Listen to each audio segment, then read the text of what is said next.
Welcome to Williamson County Schools Football Media Day 2021. I'm District Athletic Director Darren Joins, and I'm here at Mafiosa's. Thanks for joining us out there live through YouTube, WCTV. We appreciate Lance West and all the folks at WCTV for putting this thing live tonight. Appreciate Mafiosa's, DP, who helped set this thing up from the factory. Tate Matthews, my co-host as always. Tate, listen, it's feeling like normal. We're back at Football Media Day. I know you're pumped. I'm pumped. It's right around the corner. And as I look, we're outdoor at Mafiosa's at the factory, the venue in Williamson County. And I think back to the very first media day. It was on the turf at about 1 o'clock. I know several of these guys were here at Nolensville. It was about 97 degrees outside. I think it was 115 on the turf. Everybody was melting. I like the patio at Mafiosa's much better. Well, I was going to say it's Tom Krieger here from the Tennessee, and he mentioned when he got here, man, it's pretty hot, and I reminded him about Nolensville, so he seemed to be okay. We've got Charles Pulliam in the house from Williamson Herald, Joe Williams, a lot of other folks here in town. The homepage is here. We've got 615 Preps here. We're excited about everybody being here tonight. I know you're looking forward to talking to our football coaches and also a couple of players from the team. Hey, we've got to mention, Tate, Walker Chevrolet. We do a lot of special things in Williamson County Schools with athletics, and we couldn't do any of it without Brock Daly and Walker Chevrolet. No, Mr. Daly's the man. He's been here since the beginning. The title sponsor of every Wilco, every game day, every media day. Without him, so many of these events that are second to none are not possible without him. So been here since the beginning and still here. Special man. And, it's always nice to be associated with a company like Walker Chevrolet. 1926. They've been in business since 1926. That sounds very familiar. Sounds like maybe an ad that I would hear on Saturday morning. That's what I've heard. Tate, let's talk a little football. And I think anytime we introduce a season, it's pretty fair. We got to go back and talk a little bit about last year. And a good place to start was in the 5A state championship game. Pretty special year for Summit High School. Obviously, Brentwood High School making it all the way to the 6A state championship game. That one didn't go quite as well. But to have two teams playing for a state title and coming away with one championship, I think it goes back to what we always say. You can talk about maybe one team in another district or other county being better than a team in our district. I'm telling you, top to bottom, it's not close. Williamson County Schools football, #1 for sure. Yeah, no doubt about it. And remember, Brentwood gets runner-up in this 6A state championship game, but I think everybody in this room had Ravenwood picked to be the one going there. So just goes to show you how tough that district is. And then Summit, they get the monkey off their back and finally get the gold ball, the 5A gold ball. And then don't forget, Nolensville was, a really good Elizabethton team away from being there as well. So almost had 3. Well, and you talk about, you mentioned Ravenwood. I think a lot of people had Ravenwood penciled in as the 6A finalist at least. They didn't get beat by Brentwood, right? They lost to Franklin. The Admirals. So keep it in mind. Not the Farragut Admirals. Yeah, they had a pretty nice squad too. So looking forward to playing, looking forward to tonight, hearing from our coaches. Let's do this, Tate. I know we don't have very long here to talk about the teams. Let's just go right down the list in the order that they're going to come on stage. For those out there watching at home, starting at 5:30, we'll have Brentwood High School up here. We'll go in alphabetical order all the way down to Summit High School. We'll have 20-minute segments. That's the hope. Maybe we go over a little bit over. We'll try to keep it on time, though. Let's start with Brentwood High School. 11-4 last year, state championship runner-up. Obviously, big news is the change at the helm for Brentwood High School. Yeah, and a very late change, but Coach Crawford stuns everybody, right, in the summer and goes to Christian Brothers to coach with his son-in-law, Tommy McDaniel, and I know that was a gut-wrenching decision for him. I can promise you this, you know him real well, those that know him. If Clint Finch hadn't have been on staff to take that job, I don't know if he goes. I think that made it easier on him. He's wanted Coach Finch to be the person that replaced him. Happened a little bit sooner than I think he thought it was going to, but that's always been the plan, is for Coach to do it. He felt confident in him taking it, and, he is Brentwood football, so he was very protective of who was coming next. And then Coach Finch does that, but there's also another really big change, and that's at quarterback. Yeah, no doubt about it. You lose a guy like Cade Granzow, you're thinking there's a big change there. Maybe we struggle. Not so fast, my friend. Davis White, he had some pretty good games last year too, Tate. Yeah, he did. And it sounds crazy to say, Cade had over 100 career touchdowns, and but they're better in the passing game now under Davis. It's hard to fill Cade Granzow's shoes, but you automatically become a better passing team when he's in it. Now, the thing about Cade is it was 3rd and short. They were going to direct snap it to him, and they were going to get a first down, right? But it's going to be a different look. He hasn't played as much as Cade, but like you said, the times that he filled in last year, he lit it up, especially that game in the playoffs, and he's going to be fun. He's going to have a big year. Aaron Walton, obviously another player that's back. Jake Brock, Mr. Multi-Sport athlete there at Brentwood High School, he's back. But you also talk about some losses, Walker Merrill, John House, Spencer Rich, to name a few. Something, and we'll move on to Centennial next, but something I thought was pretty neat. There was something, I don't know, on Twitter in the paper a couple days ago. It was about Brentwood High School and Coach Finch and what happens. Ron Crawford on Twitter, hey, he's ready for it. I love it that he's doing that, and I know he will be rooting for the success of Brentwood High School and Coach Finch as much as anyone.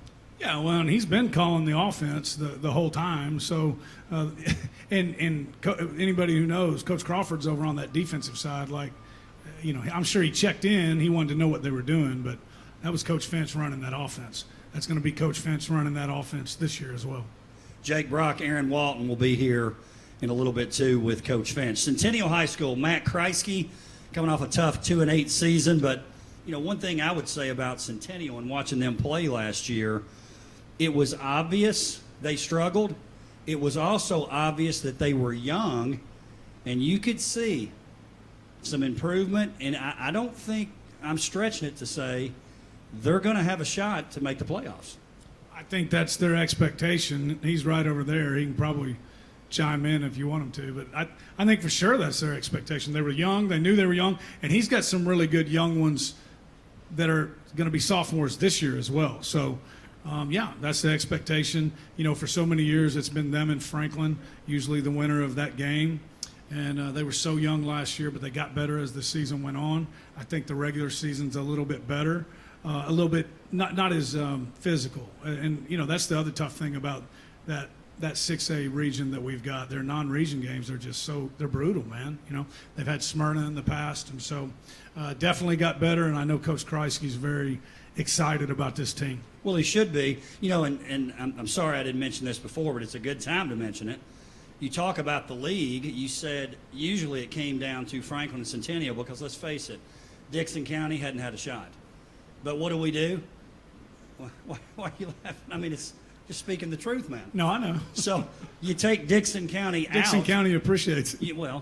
I'm a Williamson County Schools employee.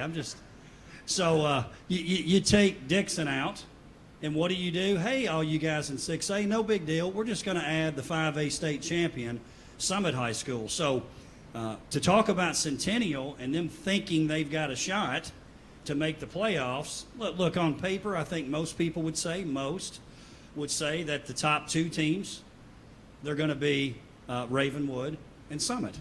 I think that's what most people are going to say. Agreed? No, I think you'd be surprised. Okay. What are you going to say? I think some people will say Brentwood. I think some people will say Independence is in there. But. Well, I was going to say, maybe we can ask the folks in the media. I think they would know. I think if you ask most people, they're going to say top three. Ravenwood, Summit, Indy. Again, hey, I think that's what a lot are going to say. Then you got 4 through 6. Let's just say that happens. I'm not saying it's going to happen. Let's just say it does. You've got Brentwood, Centennial, Franklin left. So if we're saying that Centennial and Coach Kreisky, they plan on having a shot at the playoffs, they'd have to beat out a traditional power in Brentwood. Now, Brentwood, I'm motivating Brentwood right now by talking about the possibility of them playing for 4th, but we'll see what happens. One thing I do know about Brentwood, doesn't matter the year. They seem to always be in the mix. So I do realize that. A little bit more about Centennial. I think before you talk about anything else, you got to talk about Cannon Plowman. He's a young man that last year you start reeling off the stats. Cannon Plowman. Yeah, well, and that's what I was going to say. he makes plays, right? So didn't matter what the outcome of the game was. All those games, he's making plays. And you got Josh Forsey coming back. He's making plays. You've got two guys that if you're out of position, they can beat you, right? And then the youngster, Kofi Boggs. For those that don't know about him, they'll know pretty early. They'll know before the month of August is over. But yeah, and that's the thing that Centennial's always had. They whether they're up or down, they always got guys that can make plays. They've got quite a few of those, namely those three that we just mentioned. Put the rest of it together, and that's trouble for some of the rest of the district. Well, and I think what Coach Kreisky would tell you, and if you guys ask him, I think he would admit this, the difference is going to be how the line does. That's where it's been a situation they've been outmatched a little bit. So we'll see how it goes. Let's go to Fair. Oh, and I did want to mention the 4Cs. I think you told me they're fans of the show. They're one Big of our Williamson Sports Connection fans. Sports Connection. I know everybody watching out there is big fans of Sports Connection. I always say it's the Simpsons of WCS TV. Well over 500 episodes. It started with Ralph Ringstaff. Jack Daniels comes in afterwards. Jeremy Qualls takes it to a new level next, and then I'm just trying to keep it between the ditches. I think, did our contracts get renewed? They got renewed. All right, we're on to another season. And they actually tripled our pay. Maybe, yes, that was big. Hey, let's talk Fairview High School. Fairview's been a program that traditionally has been right there when you're talking Region 6 3A. Last couple of years, maybe a little bit of a surprise, losing in the first round. I thought last year with the pandemic and what the teams had to go through, it probably hurt Fairview as much as anyone. They were a team that had a couple of cases early on. They had to miss some practices. They had a lot of players that they were excited about. Nardozzi being one of them, Logan Nardozzi, gets banged up a little bit. I thought they had some bad luck last year. Not that we would blame it on all luck, but I thought they really had some bad luck. They lose a game, last game of the season, to finish second for the first time in a long time in that league. They have to take on a tough East Nashville team in the playoffs. Obviously, that didn't work out. So Fairview, I think they'll be back with a shot to win that region title again. History says they'll be back, but I do think out of anybody in the county, I think they lose the most. You're losing Riley Bennett. How do you replace that guy? And then Nardozzi. I think they are losing the most. And you mentioned that. I believe that loss was to Stewart County, right? I don't think they ever – was that who it was? No, I mean the week 11 that got them east in the playoffs. Yeah. I don't think they ever got over that. I don't either. And then that was a terrible first-round draw with East Nashville for them. So history says they'll be back. They're going to make a quarterfinal to semifinal run. But like I said, I think out of everybody, Nardozzi and Riley Bennett, man, those are going to be tough shoes to fill. Multi-sport athlete, one of the and included on our media guide. By the way, good time to mention Mr. Christian Taylor does a lot of graphic works, workforce in the district, not only for Ravenwood High School, but also the sports conference.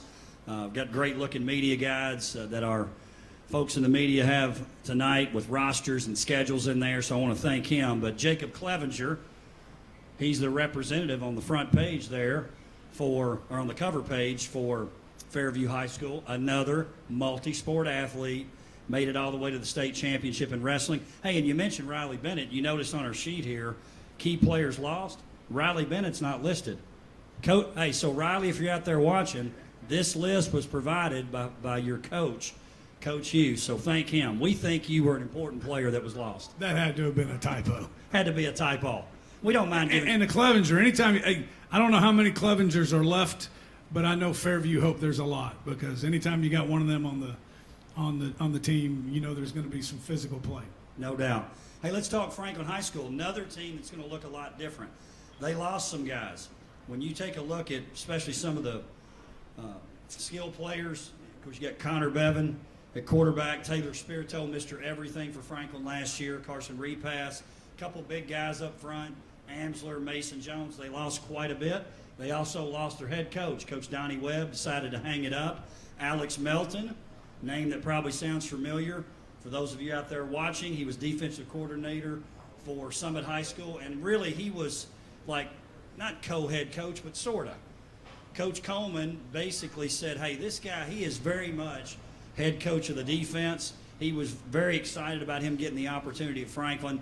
looking forward to seeing what that looks like, a Franklin-led Alex Melton team. No doubt. Very excited for him. Glad that he got the opportunity to be a head coach. Think it was the right guy. And you're right.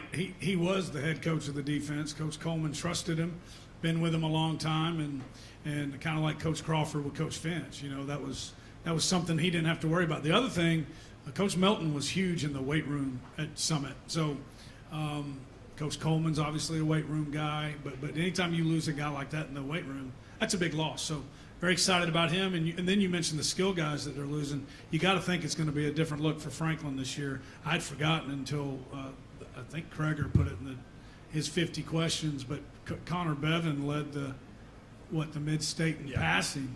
Now, how many people saw that coming? A one-year starter. Yeah. Right? And I'm starter. pretty sure Repass was his leading receiver. So, you know, it's going to have to be a different-looking offense, not only just because of the coaching change, but because of the personnel change. Do you think they will utilize Mr. Stanford commit, Fisher Anderson? Yeah. I know what I think they'll probably run 27 tailback behind him about 20, 25 times a game. If they don't, listen, Coach Melton, we're glad to help you out. We'll come over, help you out with the hey, Bryce Sparks, another guy, had some big games for Franklin last year. Look for him to make some explosive plays for Franklin. Yeah, and we don't need to gloss over that either. Everybody in this room is a college football fan, knows about recruiting. Let me tell you something. Stanford doesn't come out here and offer a full ride to just anybody. I mean, that's pretty big. Fisher committing to Stanford. Hey, and by the way, the Cardinal, you realize that's actually the band's mascot? I did not know that. If I'm not mistaken, you guys look this up. I think if you look that up, they don't have an official like school mascot. That's a band mascot, that tree that they've kind of taken over. It's not one bird, a cardinal. It's not what it is. Do you think that's part of the recruiting? It's pitch? for the color. It makes sense for that academics, like a mind trick or something. I think you have to go to Stanford to understand it. He'll be joining, by the way, Jason Amsler from Franklin. Yes. Pretty neat. What's he majoring in again? Can you pull it out? No, I really can't remember what it was. And remember, when I looked it up, I didn't even know what it meant once we talked about it. Something. I know he had a 36 on the ACT. Yes. Independence High School. Look, here's a school kind of like Brentwood. Regardless of the year, always competing. Scott Blade's team, one thing that's impressed me about his teams the last few years, because everybody knows about the offense with Coach Blade. Plug in a quarterback. Obviously, Jackson Campbell was a great talent. A lot of people forget he was a one-year starter at quarterback. I think he threw one interception. Was that right? Threw it late in the year? We talked about that. He threw his first interception late. Yeah, it was under 5. I mean, it was ridiculous. How many was it? 3? It wasn't many. 3. So let's talk. I've been impressed because sometimes you'll look at them defensively and you're like, who are they going to stop? And they stop you just enough. I think the defense for Independence is traditionally underrated. People forget Coach Blade's background as a player and really early on coaching defense. Accurate? Good. Yeah. Listen, I've done my homework. You did your research. That's I've done very my good. homework. Well, he plays a lot of guys, too. So He does. a lot of times the Independence defensive line, maybe not the biggest, right? But he's got them. He's got them slanting. They're creating chaos. And don't let that fool you. He's very heavily involved in the defense. But, yeah, man, they've always done that. There's been times when you go out there and their 3 down linemen might be 200 pounds of the heaviest. But they got a motor and they've got a scheme and they're creating havoc, and he's playing a lot of guys. He wants those offensive linemen fresh. Wouldn't you say that's a lot like the old Jack Daniels teams? Oh, yeah. Very, very He was similar. probably the first one in Wilco that did that. Hey, let's talk I about think it was this. a different mindset, but Let's talk about this. I had the pleasure of watching the Brentwood Independence playoff game last year, standing by Doug Matthews. Daddy Doug. he knows a little football. He knows a little football, and I was proud for saying this because he agreed. We watched that game, and I said, hey, Coach, look, I'm a basketball coach. But as I watch this game, the number one next-level prospect on this field is Ty Lockwood. He agreed. Only a sophomore last year. I think he had 12 receptions in that game. Big-time prospect out of Independence. He was first year, moved in, I think, from Chicago. we're going to hear a lot more from Ty Lockwood this year. Oh yeah, and the offers have gone up considerably since that game, and really maybe more than anybody who does a great job of a lot of the great coaches that I've respected through the years. You know, one thing they're good at is our guy's better than their guy, and they know how to get them the ball right. Who better than Coach Blade to make sure we get Ty Lockwood the ball a lot? And I'm telling you, man, Joe Cummings, you know, they keep plugging in quarterbacks, right? And I was at the Riverdale 7-on-7. He can fling it, man. They plan on scoring a lot of points with him. River Katina, another multi-sport guy.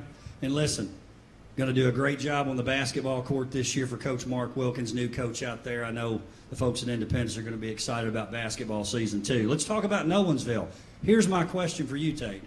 Nolensville, 4A, they've been to the semifinals the last 2 years.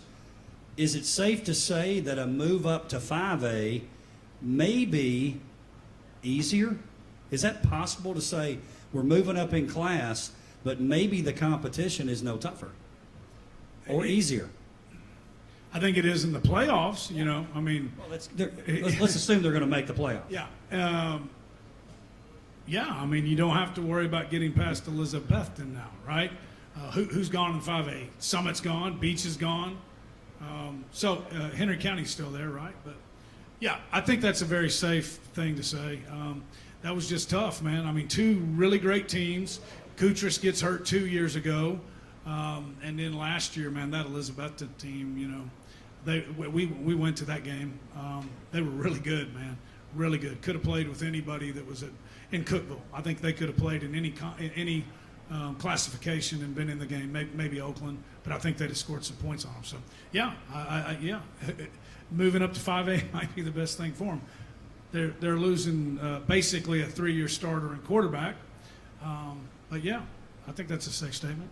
Well, and you know, not to belabor that point here, but a guy that I love, my buddy Anthony Crabtree, Beach High School, he used to say to me, "Hey, listen, the times we won it, we've been in 4 or 6, forget it." Now 6 probably becomes obvious, but he said 4 would have been really, really tough. He said we were fortunate we were in 5A some of those years. Obviously a great team, great program, so I'll be interested to see how it goes. Hey, Ryder Gallardi, like you mentioned, tough loss. Grant Reeder, tough loss. But coming back, your man, maybe your favorite guy, Mr. Touchdown, Samson Johnson. How many touchdowns this year? I'm going to write this down. What do you got? You know he's going to get 1 a game because he always does. I'm going 25. Wow. Hey, think about this. He's a sophomore now. Oh, he's a junior. A junior.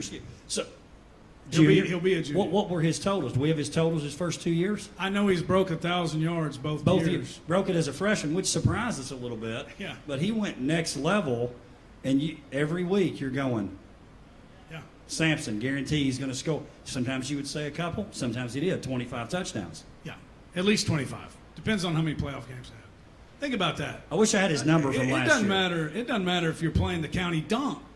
You score 1,000. I mean, you rush for 1,000 yards as a freshman.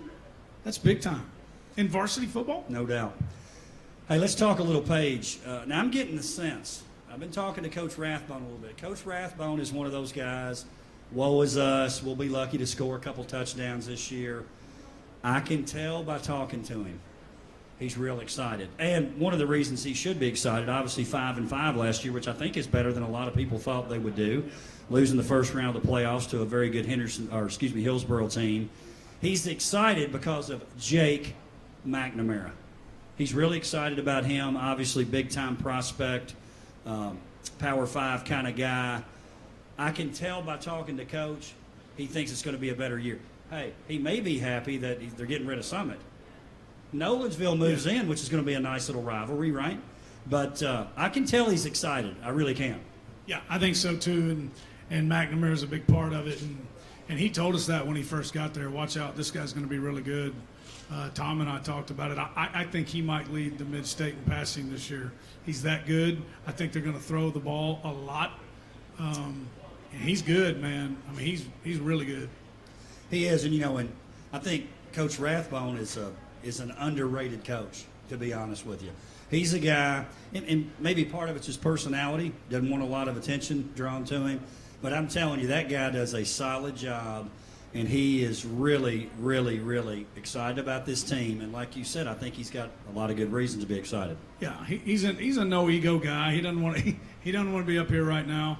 But we've talked about it a bunch. The bottom line is this: his kids play hard for him, man, every single year, and I think that's the biggest compliment as a coach you can have. You know what I'm saying? He's not a rah guy. He's not a win one for the Gipper speech guy. But those kids play hard for him every year. And I know Owen Sachs is coming, but I'll tell you another one, Hayden Leaner, man. Weren't sure if he was going to be back in time. Those two guys on the offensive line, they're going to be a big part of it. If they can protect McNamara, which I think they will, they're going to shock some people. Got about 5 minutes here left, Tate. Let's talk about a couple of teams that I think folks are pretty excited about. You got Ravenwood High School, third new coach in the league in terms of new head coach, but not really. The prodigal son has come home. Will Hester, Coach Daniels obviously did a great job the past few years at Ravenwood. We're excited about the replacement, having Coach Hester come back. 7-5 last year. They lose in the second round to Franklin. Probably a disappointment, honestly, which, shows you the kind of program you have if that's disappointing to lose in the second round to a good Franklin team. They lost some guys, Colson, Brenningstool, to name a few, a couple of Power 5 guys, Clemson and Michigan. But you lose those guys, you're 7-5, but the expectations are even higher. Why is that? Well, Miles Pollard's a pretty good reason, right? He's going to Michigan. And they did okay in the transfer portal. It wasn't bad. They had Chris Parson come in. That's a pretty nice get, right? And they got a lineman that's pretty tough too now. I didn't think of it that way. That is a great. Yes. Now the Ravenwood people will tell you, they lived here before. Now Nolensville might claim rights to him. I'm not saying anything illegal. No, I know. But hey, it is legal now. So of course. Yeah, Florida State commit as a junior at quarterback. Not bad. Yeah, not bad. And he was he was a Brentwood Blaze guy. That's right. Back in the day, as a young guy. Sorry, go ahead, Tate. No. So technically, he was here first. He just came back, kind of like. We lent Coach Hester to Florence, Alabama for a couple years, and now he came back. But and what a great offense to be in if you can run and pass, and Coach likes to razzle dazzle. It's kind of Rector-esque. He's a trick player, a fake punter, gambler, right? So I think Chris Parsons is going to be a great addition to that, and yeah. I mean, the expectations are really high. I was looking at all the non-district schedules, though. They're all brutal. And then I looked at Ravenwood's NBA, the Wild Kitties of Battleground Academy, Life Academy. If you don't know about them, do some research on them. They've got 3 top 100 recruits on it, and then Hendersonville and JP2. So that's to go with their district games. So, yeah, Coach Hester thinks his team's really talented. He's real excited to be home. They're getting new turf, but man, they've got a really tough schedule, like the other 8 teams. Final team we're going to talk about, they're moving up in classification. I think it'll be okay for them. Summit High School, again, state champion, big win in 5A in the championship over Oak Ridge. Brian Coleman doing a wonderful job there. Obviously, got to replace his defensive coordinator with Coach Melton going over to Franklin High School. A couple of names that it's pretty nice to have them back. Destin Wade, Keaton Wade, Brady Pierce. And, I'm big fans of the Wade's great kids, but, maybe as much as anything because they are University of Kentucky commits. They got a lot of they gotten a lot of stock with you. It really didn't they? Listen, you guys are going to notice they're going to show up on the WCS Twitter a little bit more. I will say this: you called it very early on. I called it early. Yeah. I believe in Stoops, man. Yeah, he's a stud, and I get it. You go up there, nice facilities, cool town, but we got a question on Twitter from Beetlejuice28, and he was asking, is he on the first hole at the Centerville? No, that was Saturday. Okay. Yeah, he's on the first hole, by the way, not the tee box, the hole. No doubt about it. Here's what he was asking: what do you think the biggest question mark? The biggest plus for Summit is? Now, I know this. Don't take this the wrong way. Everybody talks about Destin and Keaton coming back. Here's the thing I think is the most important. They've got 4 of their 5 starting offensive linemen back. Yeah, it's a big deal. It's a big deal. I think that's the biggest thing. Tate, As always, great to be here with you. We're excited about being at Mafiosa's for Football Media Day 2021. We want to thank Walker Chevrolet. Obviously, they make this thing happen. Tate, looking forward to hearing from these folks. I love watching these young men come up here in this environment. That their maturity level is really cool, man. I would have been really bad at this when I was 17 years old. Well, we've had some coaches improve, too, over the years, right? You talk about that. A couple of them are here tonight. A couple of them are already here. Lance, we want to take a couple-minute break. You guys will be back in a couple with Brentwood High School Coach Clint Finch to talk about Bruins football.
All right, we're now ready to start with our coaches. We've got first up Coach Clint Finch, first year at Brentwood High School in terms of being the head coach, certainly not new to the school.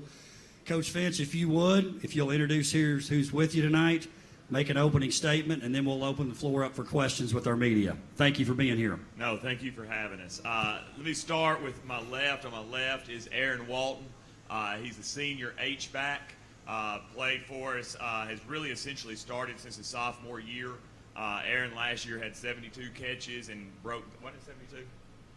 72, I think, broke the school record for touchdowns last year. To my right is Jake Brock. Jake's another guy that's been on the field for us since he was a sophomore, leading tackler on the football team, and really just kind of another coach in the secondary. Besides being really good football players, both really, really fine young men. I had the pleasure of teaching them their freshman year in high school, so it's pretty cool to get to do this with two kids that I've known for as long as I've known them. I'm super excited about the opportunity to coach Brentwood High School football. This has been something that I've kind of dreamed about for a long time, and to have this opportunity has been nothing short of amazing. I tell everybody it's been a very humbling experience, but at the same time I feel very honored to have gotten to have it. Probably the best thing about being at Brentwood, and I've been at Brentwood, this will be my 14th year total at Brentwood, is getting to work with our young men that we have at Brentwood. I'm a big believer that we have really, really special kids at Brentwood High School, really, really special football players. We've been fortunate in our time here to, a lot of coaches say reload with kids, and that's kind of where we feel like we are this year. We lost a number of really talented football kids last year, but we feel like we've got a lot of guys stepping up to take those guys' place. Fortunate to have great senior leadership besides guys like Jake and Aaron. We've got Carter Patton, who's a great linebacker for us, defensive back for us. Seth Carter is a great linebacker for us. And Holt Jackson will be moving from DN to outside linebacker. On offense, we talked about it, I guess, in the pre-show, but Davis White is another senior who'll take over quarterbacking duties for us this year. Scotty Collins is back, and he'll really become the featured running back this year. And Sam Beasley is one of our returning offensive linemen who's had a great spring, great summer, and will anchor what we hope to be is one of our better offensive lines in the last few years. As always, we have a challenging schedule. We believe that Region 7, 6A, Williamson County football is a great football region. We think it's got great coaches, great kids, great fans. It's exciting to add Summit to that and to know that every Friday night your region game is on the line against a really good football team in a really good football region. At the same point in time, we feel like we are blessed to have a really strong non-conference schedule. Blackman, Father Ryan, Henry County, Hillsborough, and Beach. And you know, we have traditionally had really, really tough football schedules at Brentwood High School. We don't think this year is any different whatsoever. And I'll open it up to questions because I never have too much to say, but I've got to give kind of a shout out not only to my kids but my coaching staff. When Ron left, I was able to retain all those guys. They've done a great job making this a pretty easy transition for me. We're always blessed at Brentwood to have the best administration in the county, in my opinion. Kevin Kydell, great principal, and Joe Blair, great athletic director, makes my job really, really easy. So I don't know if that's a good opening statement or not, but I tell you what, it's over. So if you've got questions, start firing them. Tom Krager, Tennessean. Coach, first, can you just talk about the new regions, Region 7, 6A, without Dixon? It's an all Williamson league, and then how much tougher does it make it? And I'm guessing every week is a rivalry game for you, at least every league game. Which is really the cool thing about it is that I think our atmosphere on Friday nights, and we're crossing our fingers that you know everything's good to go this year, but it's a great atmosphere every Friday night in Williamson County games. Not only is it a great atmosphere, but like I said before, I've got a ton of respect for the coaches in this league. I've got a ton of respect for the athletes in this league. It is absolutely a dogfight. There are no easy games in Williamson County. You've added Summit to it, which only makes it that much better. Incredibly well-coached, really talented football team. But you know what? That's what makes it fun. You know, it's when you know that you got to go out and fight every Friday night, and you've got to battle to find that way to get into the playoffs. That's a pretty cool situation.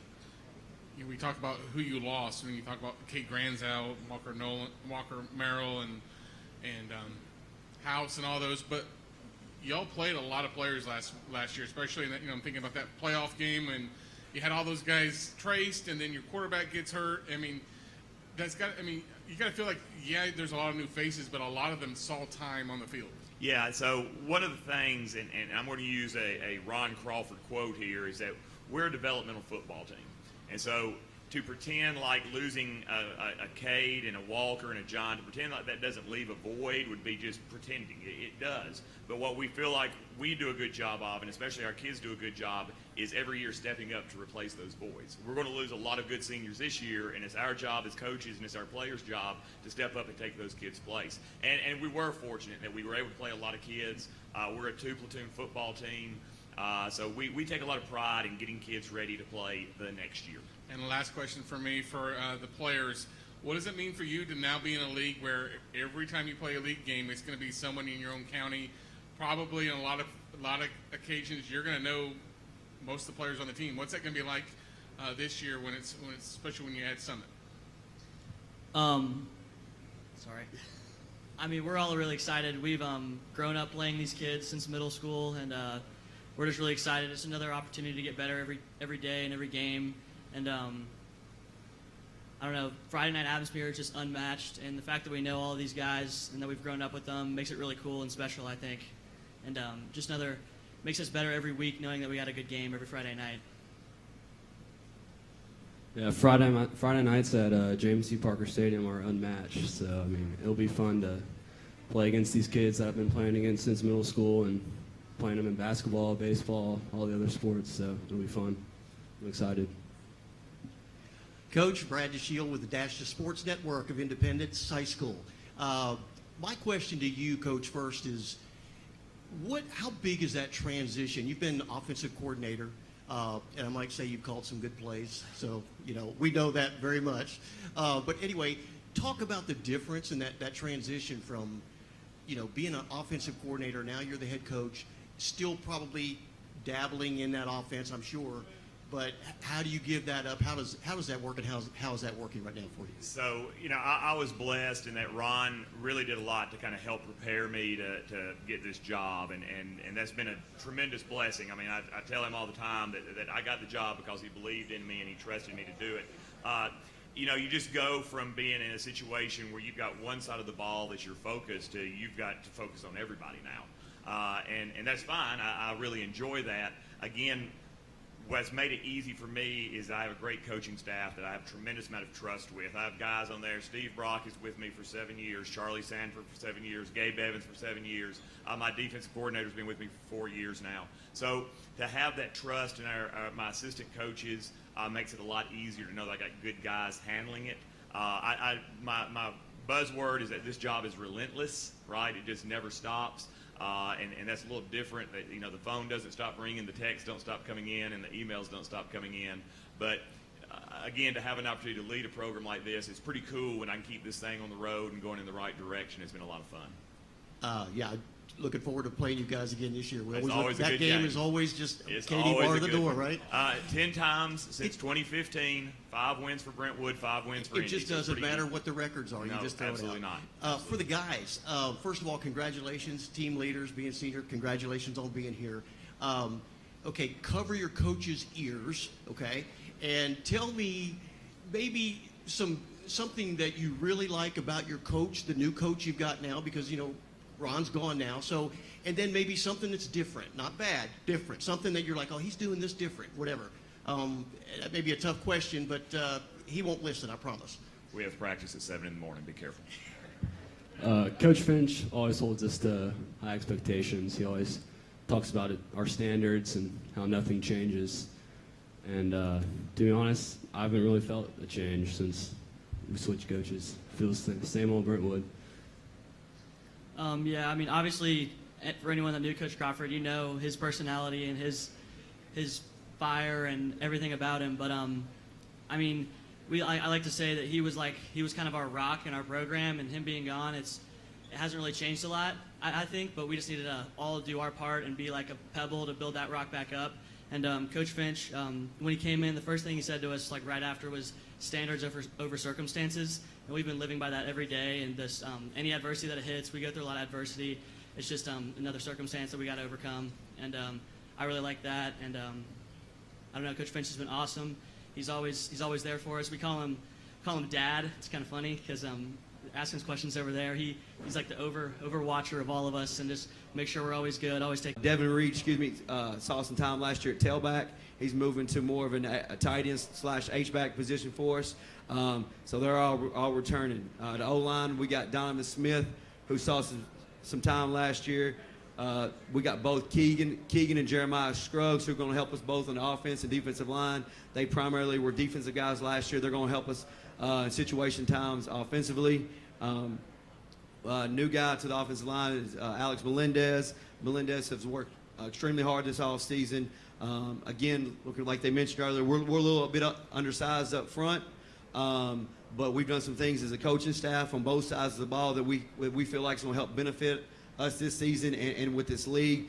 Schematically doing some things very different offensively than what we have in the years past. And so the guys have embraced the role of what we've installed in offense. That's why it was good this year for us to have a spring, all of June, and now July to get our new offense installed and what we're going to be doing.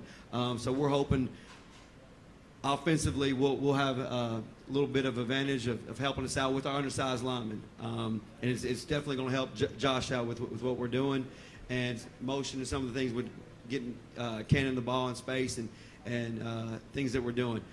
Again, defensively, we're moving to a 4-man front. Jeremiah Scruggs, an all-region player. He's going to play that shade technique. I know some of you may know Jeremiah, about 5'10", 300 pounds, and he's going to be able to hold that A gap for us. Again, the inside linebackers, we got 4 guys that can come in at inside at any time. Josh is one of those guys. Dylan Bruton, Tanner Lee can also come in and help out. Again, Tanner's a sophomore. Josh, like I mentioned, Josh will help us at inside. Cannon's going to play some secondary for us. You'll see us heavily a lot of sophomores and juniors, and then we got the seniors that's been with us the past 4 years. All those guys will be playing significant. One of our mottos this entire off season is no excuses. You know, that's been our entire motto this offseason. You know, this region's tough. You know, you heard them talk earlier. You know, it's going to be a tough task for us to make the playoffs. Like they mentioned earlier, we don't see it that way. We're going to cause fits to the 5 opponents that we play this year in the region. These guys are going to come out and compete. These 2 guys are going to be the leaders of this, and you know, we're hoping that when we walk off the field on Friday night, that the opponent's going to know who Centennial are and what they're about. And that's, again, the entire no excuses motto. We're using it not only for these kids in this league of who we play against, but also as these guys grow older and move forward in life. You know, you can't make excuses and be successful in life. You know, that's been our whole motto this offseason. You can't make an excuse. It is what it is. We got to find a way to get better. We got to find a way to overcome and get to the top of the mountain where we want to be. So at this time, if you got any questions, these guys love to talk just as much as me.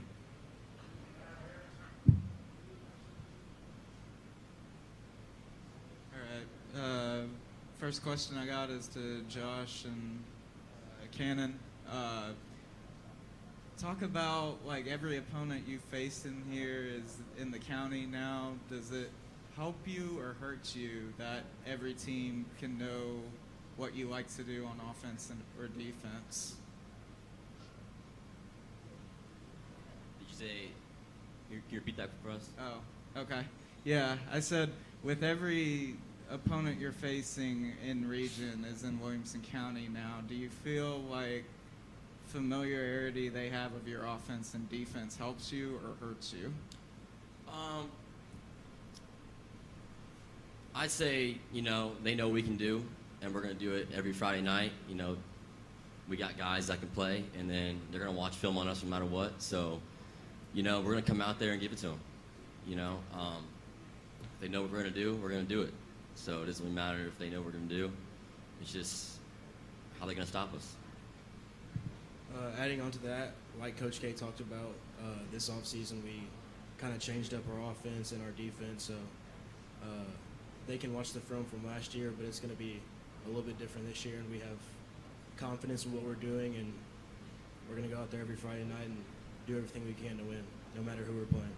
Add on, we also got a lot of different guys being able to play different positions, so you know, we can switch it up on them, and they don't know exactly where we're going to be at a certain time, which will help us a lot.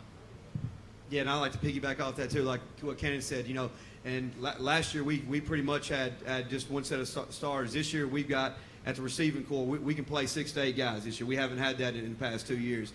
At tailback we got 3 or 4 guys. We got Josh, we got Xavion Haddix, we got Tanner Lee, we got Josh Rowan. So we have more depth at the skill positions than what we've had in the past couple of years, and we're going to help. We feel like that's going to give us an advantage. You know, we're going to be able to spill Josh some on defense with different guys. Same with offense. Xavion's going to start on defense for us, but he's also going to be able to come in and give Josh a breather on offense. So, you know, that's what we're excited about. You know, like I mentioned, the quarterback position. You know, we've never had 3 or 4 guys that we feel confident in throwing there at any time at the quarterback position. So we're feeling good. These guys are excited. They're bringing energy every day, and we can't wait to get going. And one more question. This is for Coach Kreisky. You had a very youthful team last year. Having a more experienced team this year, how do you feel like that'll help you for this season?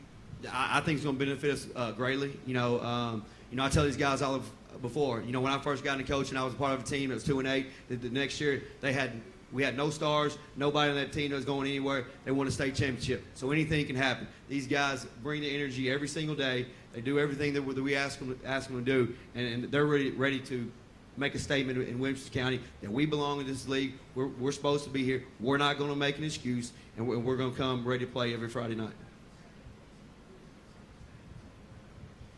Coach Chris Brooks, 615 Preps. It's been a couple of years since you guys have made the playoffs. What would it mean to get back there this year, given how much harder the league's gotten? I mean, like you mentioned earlier, I mean, it's going to mean everything. You know, it's going to be tough. Like, you know, we don't have a Dixon County in there anymore. You know, we were fortunate the entire time they were in the league, we were able to beat them, and it always came down to us and Franklin. You know, past 3 years, we have not been able to beat Franklin. So these seniors have not beat Franklin. So that's on their mind. That's on our mind. The Battle of Franklin is a huge game. It's always a great battle. Any game that we play in the county is always a great battle. These guys got a chip on their shoulder. They want to leave this Centennial program and get it back where it belongs and where it needs to be in Williamson County. How excited are you guys to be on the turf this year? It's definitely gonna be a little different. We had a pretty nice field last year, but definitely excited to have a new, fresh turf to play on, and I think it'll be good for us. I'm excited. They've been making a lot of progress earlier than I thought they would have, and it looks good. We see it every day when we go to practice, and I'm excited to play on it. Hey, if you guys would, as we bring the microphone around each time, I know we know who you are, but so the folks that are watching at home, tell us who you are in the publication. So we're going to bring it back to Joe and Charles here.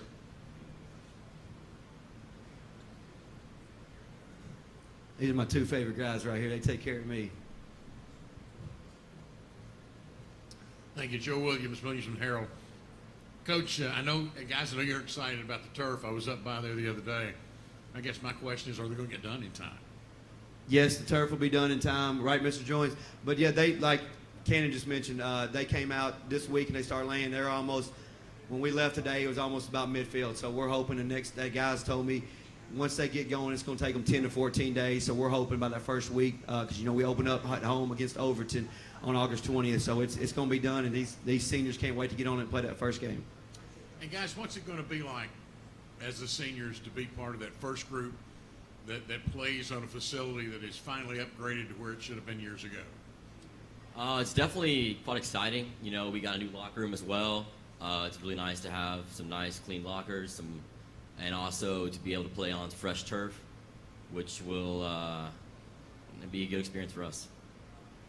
I think it's definitely exciting. I think it's something that we'll always look back on when we're out of college and growing. We'll be able to say when we go back to Centennial, we'll be able to say we're the first ones to play on the turf, and the lockers, we were the first ones to have those. So, and we're blessed to have new stuff. So. Yeah, like mentioned, we're getting the turf, but also the new locker room just got installed over the dead period. Wood lockers, 100. We went from 70 lockers to 100 lockers. Huge upgrade. Wooden, they're really nice. So, man, just being able to fundraise and get these facilities taken care of before these guys graduated. They've done a lot for CHS, and so we're proud to be able to upgrade not only the locker room but also the field turf. Hey guys, Charles with the Williamson Herald here as well.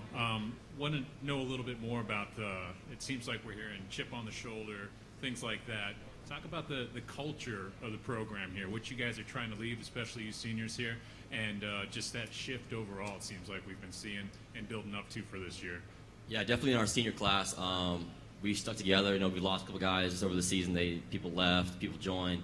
But definitely this year, not just the senior class, but everybody on the team is a lot closer than in years past. Obviously, there's a little bit of class division, but it doesn't really feel like that it has in the past. Everybody's kind of everybody's friends from senior to freshman. Everybody's buddies. We're all hanging out, and that definitely helps with being able to face tough competition. Definitely when we're down late fourth, we need a comeback or something. Looking to your friend, it doesn't matter if it's a senior or a freshman, to step up. We can believe in that person to step up, and that will definitely help us down the road, down the stretch. Like you said, I think we definitely have a chip on our shoulder. We're aware of what people think about us, and we're aware that we don't have the star power like teams like Ravenwood and Summit, but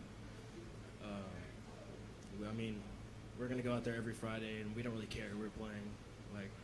We're going to go out there and try and beat every team that we play. And then these guys are a testament to what's been going on this offseason. Just like, finish a team period or some type of competition period, either in between practice or middle practice. It's fun because these guys are really competing this year. They're getting after it. If they're on offense, either one of them on offense or defense, that they're really leading that group that they're on. And it's fun to watch that, they don't want me to blow that whistle this year and in practice. These guys will stay out there as a team as a whole and keep going until I have to say, no, we've got to stop. And that's what's been so much fun. It reminds me of my first year at Centennial with that group I had my first year. These guys really remind me, bringing back a lot of memories from those groups. And coming, that group that I had, just changing coaches and things like that. And we were picked low that year. And, we upset some people and was able to win the region. These group of seniors and this whole team reminds me of that group as we're moving forward. Coach, can you just talk about what you guys learned with having to deal with last season with everything so up in the air, and especially what can you take that to 2021, especially with, it's still the dreaded C word is still in the news. I mean, what can you?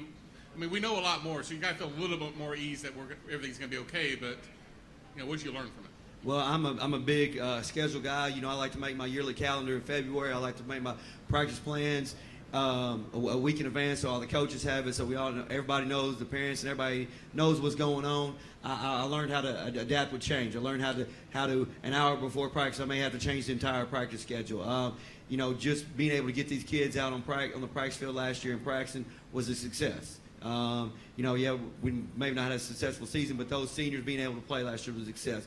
It didn't matter. I took a lot of things as a coach for granted, because, the way I was taught it from my mentor, boom, you say this, you got to go this way. And I learned how to adapt from change, adapt from schedules, and still have a successful practice. And I'm still able to do that now. So I've learned from that as we move forward. And I've done some things in practice this year, may not have been on the schedule. In years past, as a head coach, I wouldn't have changed. I would have stuck to the schedule no matter what. And one more question. We've talked about turf a lot, but when the finished product happens, when it's ready to be played on, what does that mean for you, for the program to see it? We all know what it looks like with all these other schools, but for you guys to see it, where you can get on there and play, what would it mean for the program? You want me to answer it then? It means a lot. A lot of schools before Brentwood's had turf for several years. We've gone over there. We played on their turf. It definitely helps a lot, especially we played Innsworth last year, and it was definitely a mud bowl. So being able to play in a game where it's not just a mud bowl and sliding around all the time would definitely help. And as well as definitely advancements for Centennial. We got Kevin Dyson coming in. He's doing a lot of advancements with us. He's talking about upgrading the weight room. And being able to have that turf and new lockers and new weight room equipment still helps a lot, and it means a lot for us players. I think it just shows how we're growing, not even as a team, but like as a school. As we've said, we've got new lockers, we've got new turf, and we're just excited about how else we can grow in the future. It's going to be special. The first August 20th, the first game. Centennial community is a really tight-knit community that, it's things, they don't take things for granted at Centennial. When something happens, something special, it means a lot to the Centennial community. And I feel like the first night that we play on turf, that the entire Centennial community is going to show up. They're going to be proud to see turf at the CHS field and seeing these guys run out on the field for the first time, having things that other schools in the county have. And it's a big testament to Mr. Jones over here. I love having him as county AD. He's pushing a lot of things for athletics, and it's fun to see him, the work that he's doing behind the scenes. I don't think he gets enough credit for the things he's doing for William County sports, not only football, the entire athletics of Williamson County. It's great, and I can't wait to see the next 5 years what he does with athletics. I know he has a lot of things in mind, and Centennial, I've seen numerous people throughout the community that's had kids play at CHS come and take pictures, come and just walk and just look and check, see how it goes. It's going to mean a lot to the community that first night on August 20th, and it's going to be very exciting for these guys to run out in that field. Thank you, guys. Good job. Let's give them a hand. Great job. I'm reminded as these guys walk off the stage, and I know Tate alluded to this earlier, it's always so impressive to see these young people get up here and answer these questions just so professionally. So really proud of them and doing a great job. Next up, we've got Fairview High School. Coach Chris Hughes and Fairview, if you guys will come up.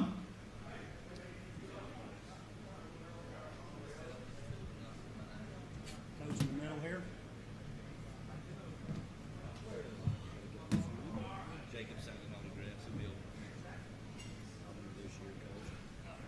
You guys will sit right on that wood. That'll be good.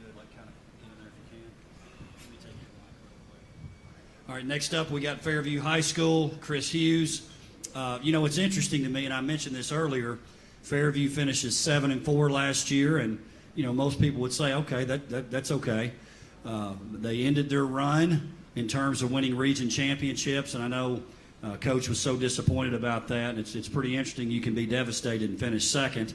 I did say this, Coach, before you guys came in, and I know you wouldn't make an excuse, but I think in terms of what happened last year, Fairview probably had the worst luck of all in terms of when things happen, and we were trying to figure things out, and they missed practice for a ton of days.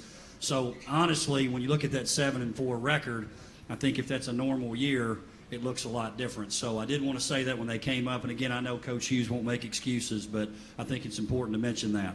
So we got Chris Hughes here, Fairview High School. Coach, if you would, introduce who's with you, give us a little bit of an outlook on the season, and then we'll take questions from the media.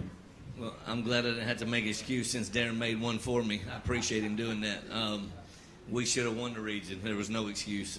Sam Hammond is my center. He is a senior. Really hard, good kid that plays the game the right way, and is also on the wrestling team that won the state championship. And then Jacob Clevenger, he's my middle linebacker and my fullback, tailback, wherever I need him to play. And he also is a big wrestler and was a big part of their state championship run. So these two guys are going to be instrumental in our success this year. Wherever we go, both of them will have a big hand in it. And that's why I brought them here tonight. I'm not sure where I go from there. Am I just supposed to keep talking? Tom's going to ask me. Can we get a turf update? And you kind of surprised everyone with I didn't realize you were also getting a video board at the same time. Well, I had a video board and I had a scoreboard, but they were up on a hill beside each other. So now we've paid to have them stacked and brought down, and it is a mammoth undertaking. It's really going to be like it catches your eye when you walk out. So it's going to really accent that turf that's going to be there one day, I hope. I get more nervous every day, Tom, when I look out there. It's not ready right now. Of course, we got our first games away. The other two schools are at home, so we'll be the last one. Our drop dead date is August 25th, and our game's on the 27th. But they are working on it every day, so progress is being made. Highlighter yellow, is it going to look okay? I asked. You knew I was going to ask. Yes. The county probably tells me no more than anybody because I was always taught if you want something, ask for it. So I just called and asked. I asked for yellow turf with black lines. I asked for a lot of things that I didn't get. And then some of the things we didn't get, we got on our own. So I think it's going to be awesome, and it's so exciting for our community and our kids. I mean, having a turf field, I was just talking to Coach Finch about it. It's a game changer. So I'm excited. How the two players you're with, they're both wrestlers. How from a football side of things, how does that help their football ability being also a wrestler? That's so funny you said that because Bubba Derrick was in my office yesterday, and we were talking about my best players are also wrestlers because it's a mental toughness that you can't get in any other sport, getting on the mat and going one-on-one. And I've got some kids right now that he wants to wrestle, and he's explaining to them, look at these kids. Look how good they are at football. It's because they came out and they toughened up on the wrestling mat. So I think wrestling and football go hand in hand. I think if you've got a good – and they won the state. First ever state championship. So Bubba beat me to the punch. I was planning on doing that. We're way far behind him now. So I think people still like me better than him, Tom. But they did win the state, and these two sports are meshing great. So. And I think I forgot to introduce myself, Tom Kroger at the Tennessean. Coach, we talked about all the – bad luck that you got, and obviously it's still in the news. It's kind of making another encore, you could say. But just what have you learned, and how can what you went through last year, how will that help you this year, knowing that it's still going to be around? I got that little magnet on my refrigerator that says control the things that you can, and then you have to deal with everything else. So we're just taking it as it comes. It's changing daily again. I mean, I hate that. A lot of the things that happen. Last year, we had such bad luck that we got shut down the very day of a game, had to call and cancel on an opponent who was very upset with us. And I know Darren had to deal with that with me. And then the next time, we had an opponent cancel on us the very next time. We went 2 or 3 weeks. It was like spring practice. We weren't getting any work. And we ended up having to go to Lebanon Lebanon didn't have a game. We showed up on a Saturday, played a Saturday afternoon, which was awesome. First half we held with them. They ended up beating us, but it was real good. Lebanon's a big school. I think it helped us.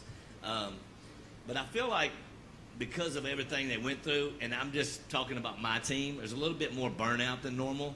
It was like, are we going to play this week or are we not going to play? Is this game going to happen? Or we got 20 more people out this week. So that was the thing to deal with, and I'm hoping that we can get back to a little normalcy this year.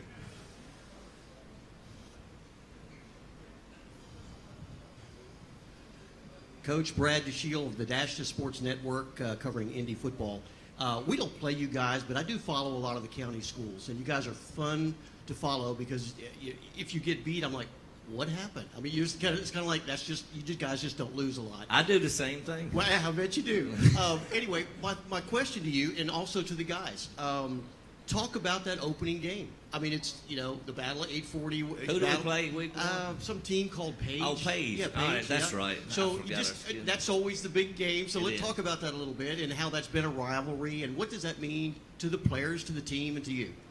Independence is one of the few teams in the county we haven't played. I don't know, I guess because Scott Blade likes to steal all my plays. But when we played Nolensville, we played Ravenwood, we played, I don't think we played Brentwood, we played Page, we played Summit. So in the history, since I've been there, we've tried to play at least 2 schools. Sometimes it works out not. In fact, I was talking to Donnie, we were trying to work out a game with Franklin and Fairview this next 2 years, and the dates were messed up. Like, it's so tough because you got, I need week 2, I need week 7. I need, that's the kind of things you run into. And then you're calling somebody to move, then you lose both games. So y'all know the headache that is to deal with. But I do like playing the other county schools. For one, it doesn't count. So if Page beats us really bad, it doesn't matter. We're still 0-0 in the region. And it does nothing but make our kids better because we've seen a 5A school that's usually one of the top 10, 15 schools. And they're tough, they're fast. This year their quarterback's real good. And we're going to be playing Martin Westview, who has a real good quarterback too. So we're going to see some good quarterbacks. And it's just a good test for us. I can always tell after the Page game how our season's going to go. And that's why I had such high hopes last year. I think Page was shocked that we beat them last year. And we came out of that and everything was rolling. And then we won a couple more and started going. And then that stuff happened and we got shut down and we never really fully recovered. So, but I do think this year we'll know a lot about who we are after that game. And that's why I like playing it. And Coach Rathbone and I both don't like it first game because it's a big rival, they have. But our kids have a perspective to know, hey, we're going to give them our best punch. If we get it, great. If we don't, nobody likes to lose. And I say that all the time, probably gets me in trouble, but if you like to lose, you're probably a loser. And so that's what I tell them. I said, don't come in, we don't like it. We just have to handle it the right way. And but I'm excited about the Page game and others, and maybe we'll get Coach Blade one day. When he's on a down couple years, let me know, because you work for him. So if you find out, hey, it's rough coming up, let me know. I'll try to schedule him. That sound good? All right. Hey, I want to know a little bit. Oh, sorry, Charles with the Williamson Herald. Guys, tell me a little bit about the expectations on your point of view here. What are we going to see from the Fairview boys this year? When you're going through and you're looking at our team, I mean, obviously we don't have the fastest players. We don't have the most athletic when you compare ourselves to other teams. But I think the one thing we do have that's going to surprise everybody is our physicality. I think when we come out to these games, we're going to punch people in the mouth and we're going to show them who we are. I know that we've lost a lot of seniors, and when you're looking at our team compared to last year, you look at us and you're like, they're not the same team. And you're right. We're not the same team. Last year we weren't physical, but we had athleticism. And when we were going to our games last year, we expected to win. I think that's part of the reason we lost. Is every game we went into, we were like, we are bigger, we are better, and we're more athletic than these teams. Well, this year we don't have that talent. So when we're going into these games, I think what we have is physicality. In these practices, full pads, we just started back up. I mean, we're hitting really hard. And it's not just us, and it's not just the elites, the veterans that have been there for a while. I mean, you're seeing our freshmen going head-on with us. I mean, and they're not letting up either. So I think going into these games, it's going to be fun, not only just as a sport, but just be able to hit again and actually have a full schedule. We just talked about this, Charles, and they argued with me because I said, you can't spell physical without the F in Fairview. And they all looked at me like, So, what do you think, Sam? I like being the underdog, really, because you have nothing to lose when you go out there and play. You know, you're just leaving it all on the field. And Coach Hughes mentioned the other day in practice, he said his brother, when he got done playing games, that he had to help carry him into his room at night, and he didn't want to get out of bed the next day. In my opinion, that's the way the game needs to be played. You know, you leave it all out on the field. My brother played in 1973. And literally the principal and coach would roll him out of the car, and me and my dad would pull him into his room, and he literally couldn't walk hardly because he was a 125-pound right guard. And that was rough back in those days. But I told those guys, I said, when you really play hard and you leave it, if you play that physical brand, you're going to feel it. Like you're gonna be sore the next day. You're going to have that, but you're going to feel better because you left it all out there.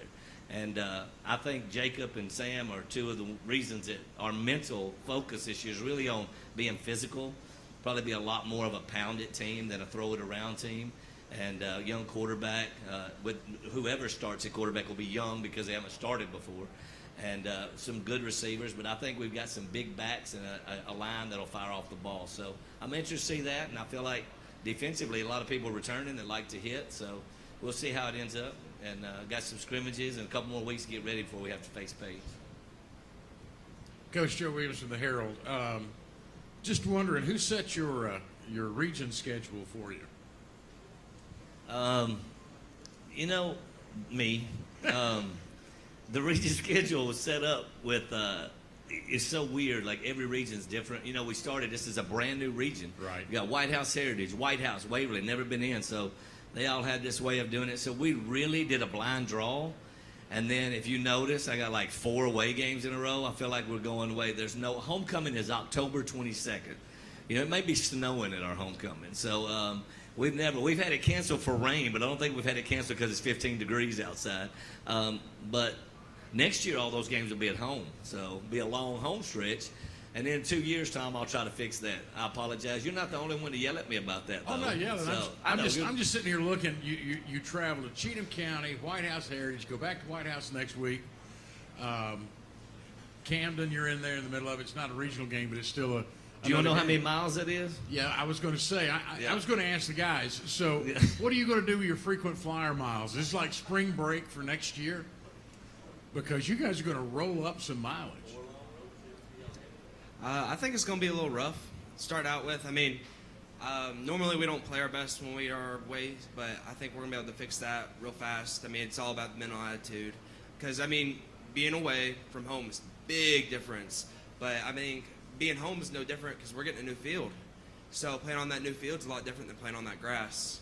So when you're putting your hand in that dirt and it's raining, I mean, it's a lot different when you're carrying that ball and it's muddy. And I think it's going to be a big change for a whole team this year. I mean, whether it's away or home, we got to adjust to the turf. So we got to step up this year for sure. I'll tell you what we're not going to do, Tom. We're not going to charter buses.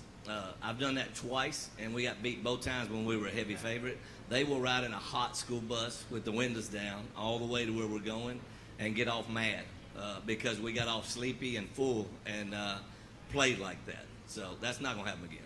Sam, I know you're looking forward to that trip, aren't you? All 4 of them. 100%.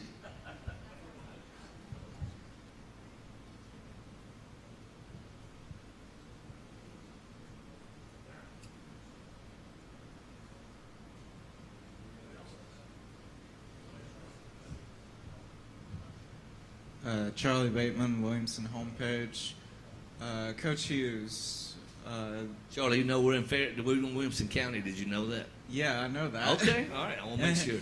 Yeah, I knew that. Fun fact, I had 2 cousins that went to Fairview. So You been to Fairview? Yeah, so All I'm right, very all right. familiar with your school. Coach, with the tradition you had getting knocked out in the first round, how has your team used that as motivation this year? You ever ate something real sour and you couldn't get that taste out of your mouth? We've had that now for about 9 months. So I think every one of our guys are itching to get back out and prove that we belong on that field because that wasn't our best foot forward. And when you lose a game like that, you just look forward to the next game and you want to prove that you belong there. So, and that first game at Page is going to be tough, but it left a bad taste in our mouth. We're not trying to get to the first round. When I start coaching a team to try to make the playoffs, I'm probably going to find something else to do. Our goal is to win a state championship, and we fell short every year, but we'll never stop shooting for that goal. When I ask my kids, what do you expect? They need to say, what do we expect? State championship. If they don't, then we have to have a talk. So that's what our ideal is. Not the first round. It's not the second round. We've got to get over a hump. We haven't been past the third round. We're 2 games away, but we've been there several times. And I think mentally this team is focused to get there. Now, can they put it all together on the field? Chris Brooks, 615 Preps. Coach, you guys wore the yellow uniforms at Lebanon last year. I was over there for that. Y'all going to do it on the road every game this year, too? Well, you know what I tried to do last year, because I really like these uniforms, is I tried to do color rush every game. I convinced a couple. Lebanon got convinced. I had a couple of people convinced. If not, we've got some really nice white uniforms that we haven't worn in a while, so we'll put those on. I haven't talked to Rathbone yet. So we did that over there, and then we won, so he's probably not going to let us do that again. So we'll probably be in white the first game. But I like these uniforms a lot. Thank you, Tate Matthews, for the custom Adidas uniforms. Appreciate that.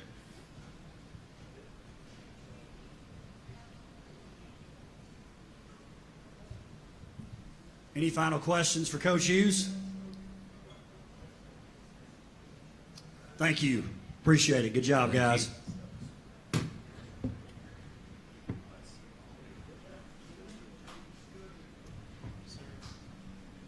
Nice job, and I know this has come up a couple of times. This has come up a couple of times, but we do have 3 schools you guys have mentioned who are getting turf fields: Fairview High School, Centennial High School, Ravenwood High School. Very excited about that. We'll have 7 out of 9 schools. If we could, let's get Franklin High School Coach Alex Melton to come forward, please, Coach.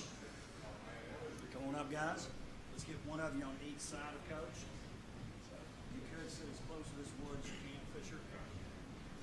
Coach, I'll do an introduction. Mentioned earlier that we have 3 new head coaches in the league. One is Will Hester at Ravenwood, so he's not totally new. He was at Ravenwood before.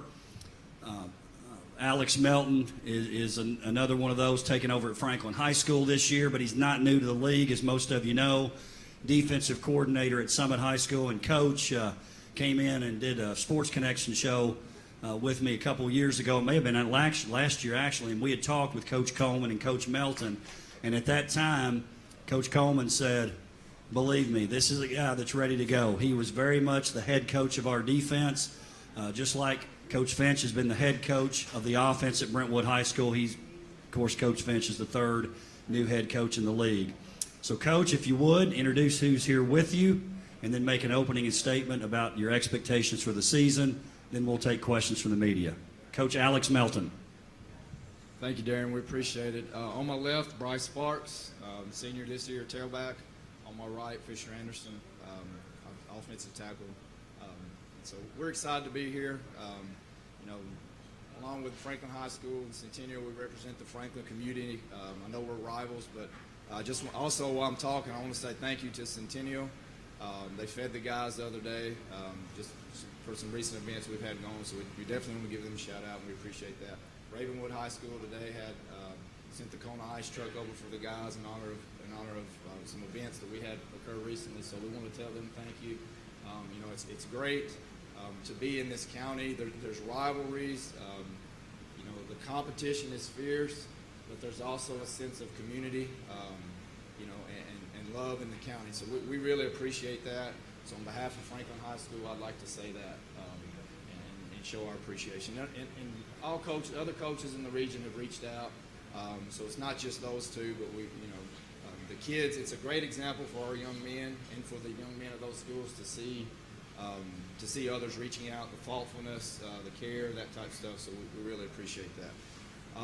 As far as this year goes, of course, I'm new coming in.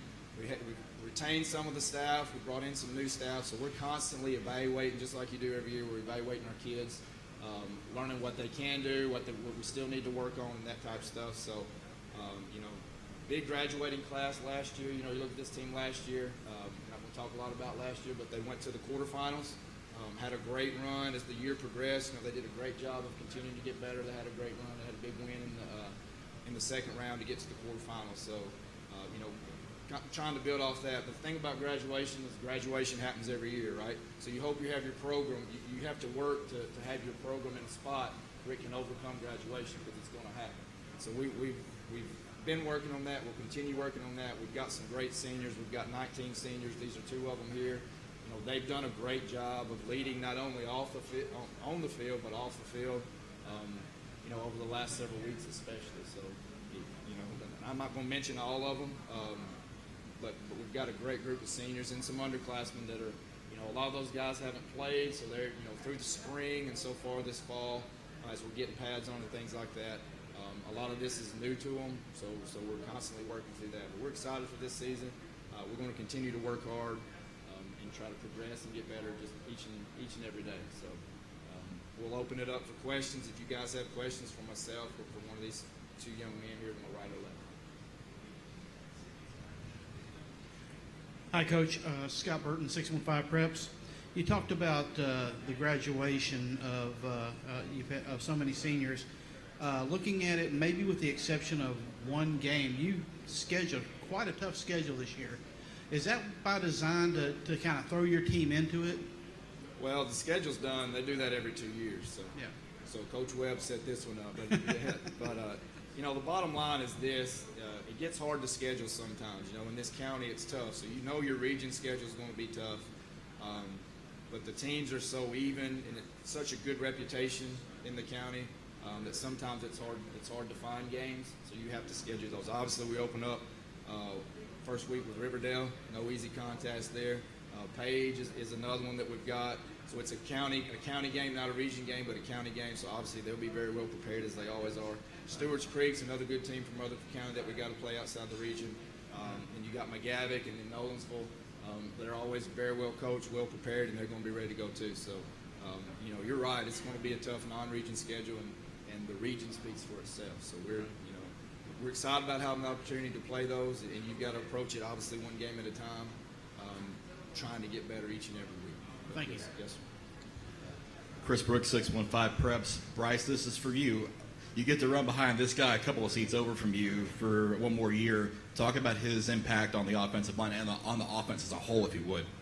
I wouldn't even talk about his impact just as an offensive lineman. He is very outspoken on the team. He's a team player. He's an amazing guy. I've known this guy. He was on my 5th grade Grassland Eagles football team. So I've known he's going to be my teammate for about a long time now. So I've been looking forward to this. It's going to be sad to see him go off to Stanford, but I'm going to enjoy this year running behind that man right there. Fisher, real quick, talk about Bryce. With him running the ball this year, what do you look for out of him? Bryce is kind of like a hidden gem. He is going to have a breakout year no matter what happens.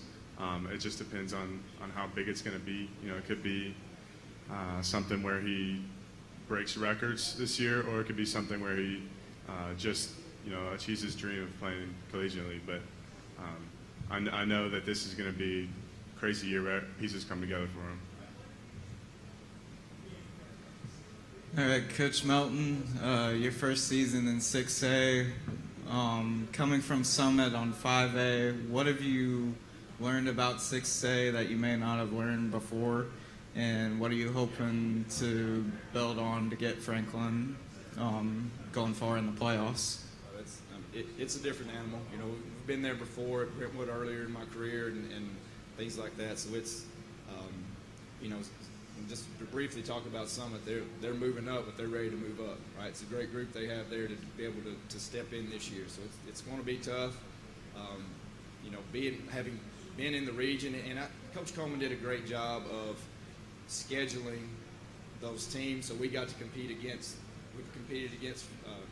They've competed against Franklin, you know, Centennial, and so being part of that. So you know, and obviously at Brentwood, you've coached against that and all that. So been in the region, been involved in the region for several years, and you just know every week it's a battle. I mean, I think from top to bottom, I would say there's a couple. You're gonna have a couple plays in each game that could keep you know win the region, be second, or be out of the playoffs. I think it's that tight overall. You know, so it's exciting, it's fun, but it also causes you to press really hard. You know, and the kids know they're going to have competition. They're going to fight and play every week. There's no week where you can have a down week and come out success with a victory, right, in the region for sure. So, you know, we're excited about the opportunity to be able to do it, and we're working with that mentality because we know. I mean, you know, we know that everyone else in the region, we know the coaches in the region, so they're all going to be well coached. Everybody's working hard, right? So you can't just say we're working hard because everybody's doing that. So what are we doing to prepare ourselves? You know, how are we going to act to adverse situations and those type of things? So those are the things. Special teams, those things. Turnovers, all those little fundamental things. Those things are going to end up, you know, coming out helping you be successful or causing you to maybe lose one or two that you probably maybe shouldn't have. So, but yeah, it's definitely a tough region. It's definitely going to be. You know, it's one of the best ones in the state at the 6A level, for sure. Next question for Fisher and Bryce. Y'all had an amazing upset last year in the playoffs with Ravenwood.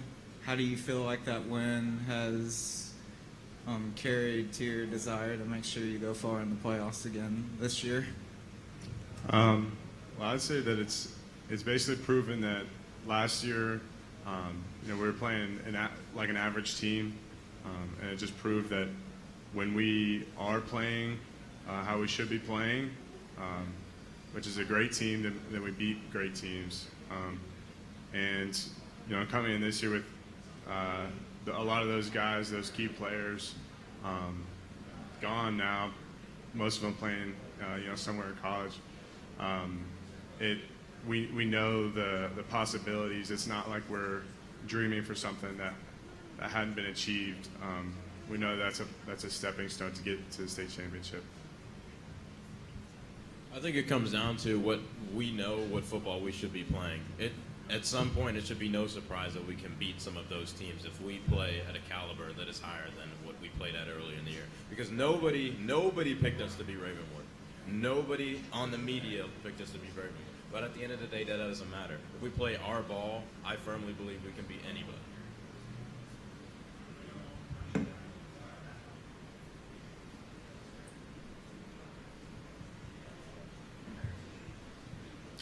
Hey, Alex, Tyler Bowman's here, Main Street Preps.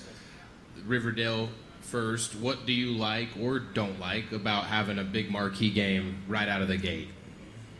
Well, what I like about it is we're going to get tested early, right? We'll kind of see where we stand. You know, one of the challenges, I guess, coming in new is we haven't played anyone but ourselves at this point, right? We've gotten to, you know, go best on best scrimmage ourselves type stuff, but you know, I'm excited to see. We've got a scrimmage Friday. Excited to see how we do in that and kind of build up to Riverdale. But I mean, you know this, they're going to be physical. They're going to be well coached. They always are, and they're going to come after us, right, and attack us. So how are we going to respond to that?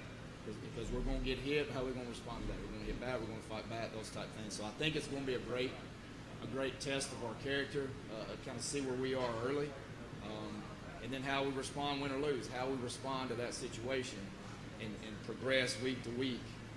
You know, because you got to approach it the same way. You're going to win some. You're going to lose some. But you've always got to. You celebrate the wins. You learn from the losses. You learn from both of them. But you always come back that next week and go to work, no matter what. You can't be too high or too low. So that's going to be, you know, the challenge for us is going to battle with them first week, and how do we respond to it? Win or lose, what are we going to do, you know, when it happens? So I'm excited about it, but we're right now constantly building up to that point. So we'll scrimmage on Friday, get better from that, watch the film, and continue to progress to that next week. Alex, maybe you can speak to this a little bit. I'm going to ask Fisher a question about it, but what is it about the culture? Franklin has just traditionally had some good offensive linemen here, especially of late. What contributes to that culture, do you think? For Alex first, I mean, I know you're stepping in a little bit, but is there anything you've noticed that maybe has? Well, I think it's a mentality. I think once you have that starting, I think the younger guys, when Fisher was younger, I'm sure he looked up to those guys, you know, Ansler and some of them last year, even though he was a junior last year. But I think it's a mentality that has to be contagious. You know, you got to be you got to be nasty up front, right? It's a great young man, right? You can be nice, but you got to be nasty up front. And so I think that over the years, having those linemen has really helped build that mentality. You know, the foundation has been laid a long time ago, and I think you've got guys like Fish that keep coming up, and now he's showing that to our younger. We've got some younger guys that have to step up this year due to graduation, which happens every year, as we said. And so he's done a great job of showing that mentality, that work ethic, that leadership to those young guys. And hopefully, you know, Fish will graduate. We don't want him to go, but he's going to graduate one day, right? And so then next year we've got guys like Patrick Jones, Adam Ray, some of those guys that are younger that we hope take that mentality and you know, pass that on to our younger kids. But I think that definitely helps for sure. Fisher, I'm going to ask you a question about your memory, so just put your thinking cap on. Do you remember when the light came on for you as an offensive lineman, whether it was, I mean, obviously you've kind of always been blessed with size, but whether it was technique or something that you were doing to become an elite blocker, when did the light come on for you? Do you remember kind of when that was? Or? For me, there was a game freshman year. I think it was game 7 or 8, very late in the season, and our starting left tackle, he got a concussion that was diagnosed the day before the game. I remember my O-line coach, Coach Cathy, came up to me and said, "Field upgrade, you're going in tomorrow." I was like, "Okay, I'll do it." And I had been playing a little bit, like second quarter, fourth quarter, but that was really the game where I went in and I realized like halfway through the game, like, hey, I haven't given up any sacks. I haven't been beat off the ball. And then that just kind of kept rolling. And then in the playoffs, I remember getting a few good blocks, a few plays that I could put on a highlight reel, and saying like, hey, that wasn't that bad. But it just kind of showed me what I could do. Because those freshman year, you know, those guys were leaders. Like you asked Coach Melton earlier, those guys, we've always had a good line because that's where our leaders come from. And that'll continue next year as well. I'm positive. Brad Dashiell of Dash to Sports, Independence Football. Coach, first question for the coach. How much, well, first of all, there's a coaching change. So how much of the summit type coaching strategies will you bring with you, if any, maybe your own? And then how do you transition not only from DC also into head coach at another team as opposed to knowing the guys that you had? Like if you moved into head coach at Summit, you kind of knew who the players were and were ready to go, but now you're looking at game film. I wonder if this guy can do that type of thing. Talk a little bit about that, and then tie on at the end that last game of the season between Franklin and Summit. Tell me a little bit about what that might look like. Well, first of all, one of the hardest things I think is learning your personnel, your kids, right?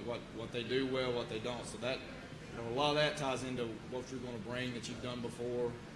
Can we do? I think we'll be able to do a lot of similar things. And we're trying to do that. But it's you start with the mentality, work ethic, that type of stuff, which is, Coach Webb's always done a great job with that. So that's been installed there. But there's going to be some changes, obviously, with the way we do things and some things like that. So first thing you got to do is identify your personnel. So that's been one of the most challenging parts in doing that, because we really haven't, like I mentioned earlier, gotten a chance to scrimmage anyone else to see how they compete against somebody else with this new group since graduation has occurred. So to answer that first question, I think we're constantly evaluating that. I think there'll be some similarities there, but identifying the things that the guys can do well, some things we need to continue to work on, and just trying to put them in the best situation to be successful. Right, it's our job. That's our job. So it's a constant evaluation, and if there needs to be some change, then we'll change based on what we've got for sure. As far as you're talking about the Franklin Summit game last year, is that? Well, this year, that's your that's your last game on the schedule coming up. So what will that look like? How looking across at the coach that was your coach, that you worked for? Yes, sir. We talked about it some, and the day I went down to Summit and told them that I was going to Franklin or whatever, they'd already started chatting, talking about it. So it's great. There's great young men there, great young men here. So it's going to be exciting. I know a lot of them know each other and have played against each other growing up. Obviously I know the coaching staff there, and so there's familiarity there. I've always told him they've had those orange jerseys, and they've kind of been a curse. So I said, make sure you got on orange jerseys, orange pants, and orange cleats. So Awesome. that's what hopefully, I've talked to Tate about making sure they got all that. So That's funny. it'll be fun, and hopefully at that point there's playoff implications going on, and just make it that much more exciting. But it'll be a great atmosphere, I think, and it'll be good. Calling play-by-play in Williamson County is like, it's a who's who. I mean, who's up next? And you're like, oh my gosh, Ravenwood's coming to town, or Brentwood, or whoever that is. And I'm going to talk to Fisher and Bryce. Guys, is there a game that maybe not this year, but in the past, or possibly this year, that both of you always kind of, is it the crosstown rival? Is it the Brentwood Franklin game? Is it Indy? Who is it that kind of gets you up, or is it just same day, just go to work next week? Fisher, and also congratulations on your going to Stanford. Thank you so much. The kind of basic answer would be Centennial. That's a game that every single player on the team will get hyped for no matter what. But the majority of the team will I'd say, bring everything they have to every single county region game, and even more so to the Brentwood, Ravenwood, Centennial games.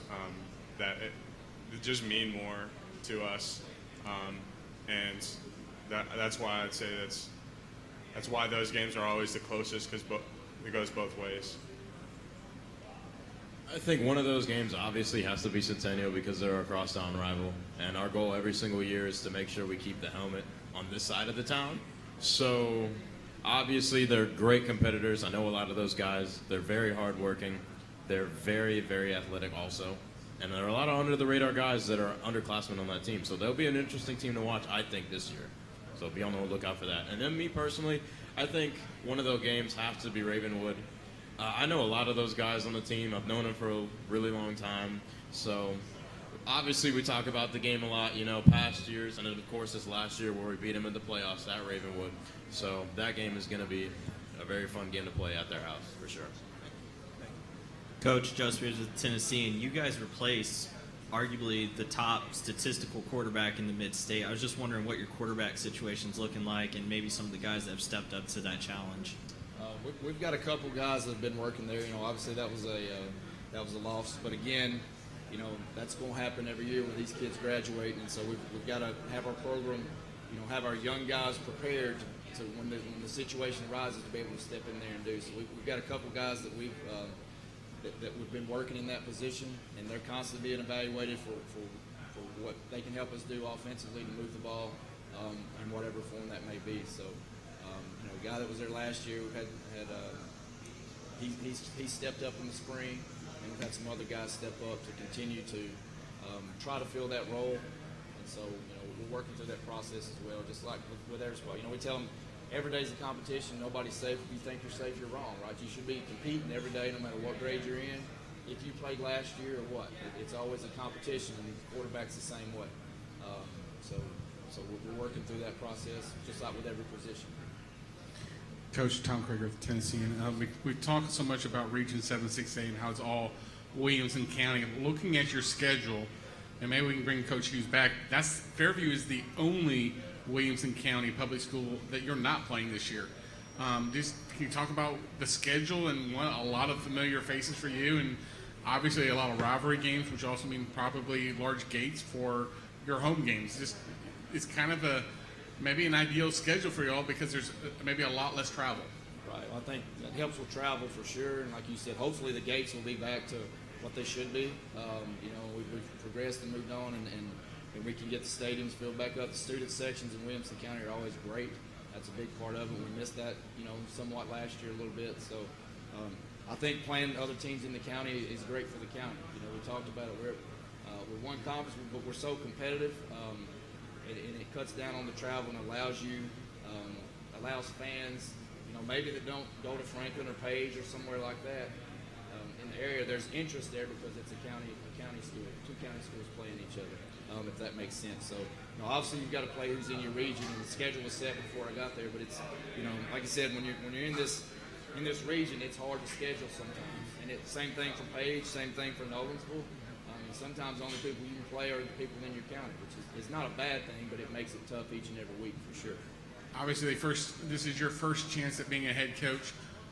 Describe your coaching philosophy. I mean, obviously, Donnie kind of evolved over the years. He kind of threw the ball a lot more than what he'd done.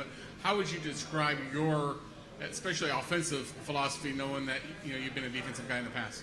Well, I think you've got to, as I mentioned earlier, you've got to put your kids in the best situation to be successful. So whatever that looks like, based on the personnel you have, based on what your quarterback does well, what he does not do well, what your offensive line does well, what they don't do well, and the running backs, what they're able to do, how they're able to see things and cut, and those type of things. So, to say we're going to be full spread or we're going to run it all the time, we're just evaluating, still working through that. But it's a constant work in progress, and we're excited to be able to get started, to see what these kids do well as we scrimmage the next couple of weeks and get ready for our first week.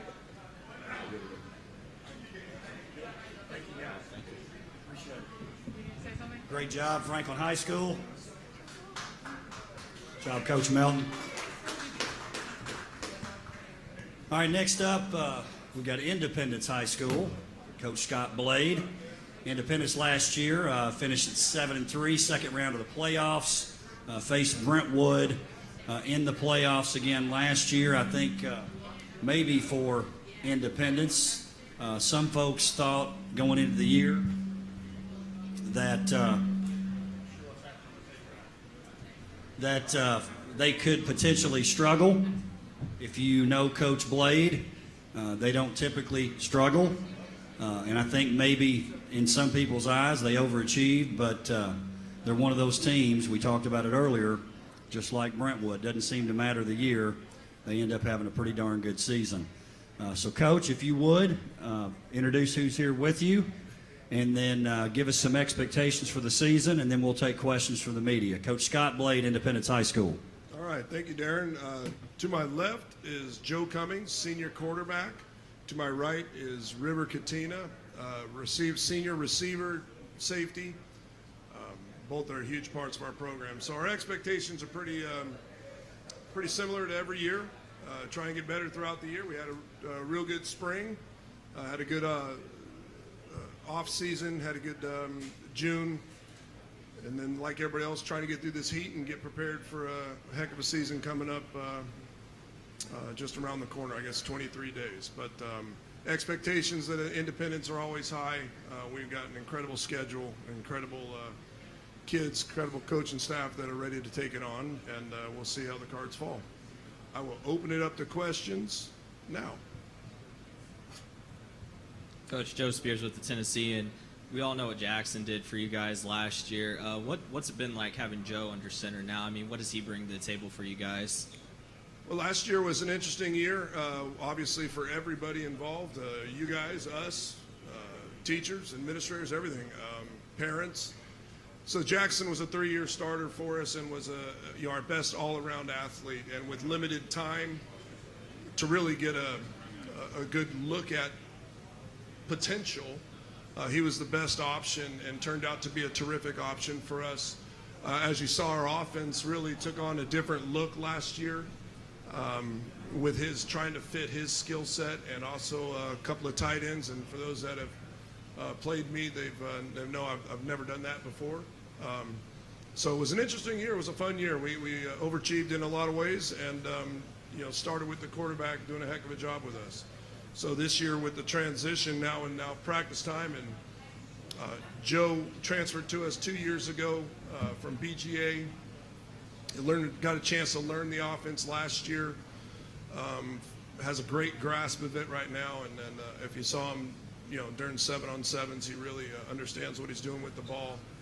And our receivers now we think are a little more polished than what they've been in the last couple of years. So the offense will again continue to evolve. Joe, you got Ty Lockwood, you got River down there, and Trey in the backfield. I mean, how easy has it been, that transition for you to become this next starting quarterback at Independence? Yeah, they definitely make my job very easy throwing to those guys, and it's really an honor to throw to them. Coach just wanted to know where you were going to put the trophy when we go 15-0 this year. Oh, just, God. just kidding. Just Not kidding. even close. I Please had to don't throw say that in that. I'm looking at the Wade twins back there. I know. Pretty sure they got something to say I'm about sure they that. do. I'm just trying to go get through this scrimmage. Keep the game going. No, my question, again, you come in with a new quarterback, and it's almost like a plug and play. I've called this team for 4 years, and I've seen different styles. We had Nate Sisko, we had Ethan Cash, Joe Cummings. We had the running quarterback last year, Jackson Campbell. Talk about how, as a coach, what you have to do is you take these players and you actually have to change things up a little bit according to what their strengths are. Like last year was a totally different looking offense. No one knew who was going to get the ball next. And talk a little bit about how you have to manipulate that and, going forward, what that'll be like. And then I have a question for River. Yeah, it's the same. Every coach has to deal with whatever comes through their hallways and whatever kind of develops as they go through the program, and you kind of take what you got and within the concepts you're trying to teach and trying to fit it to what your kids can do repeatedly well. So that's how we've been my whole career. The offense has evolved every year.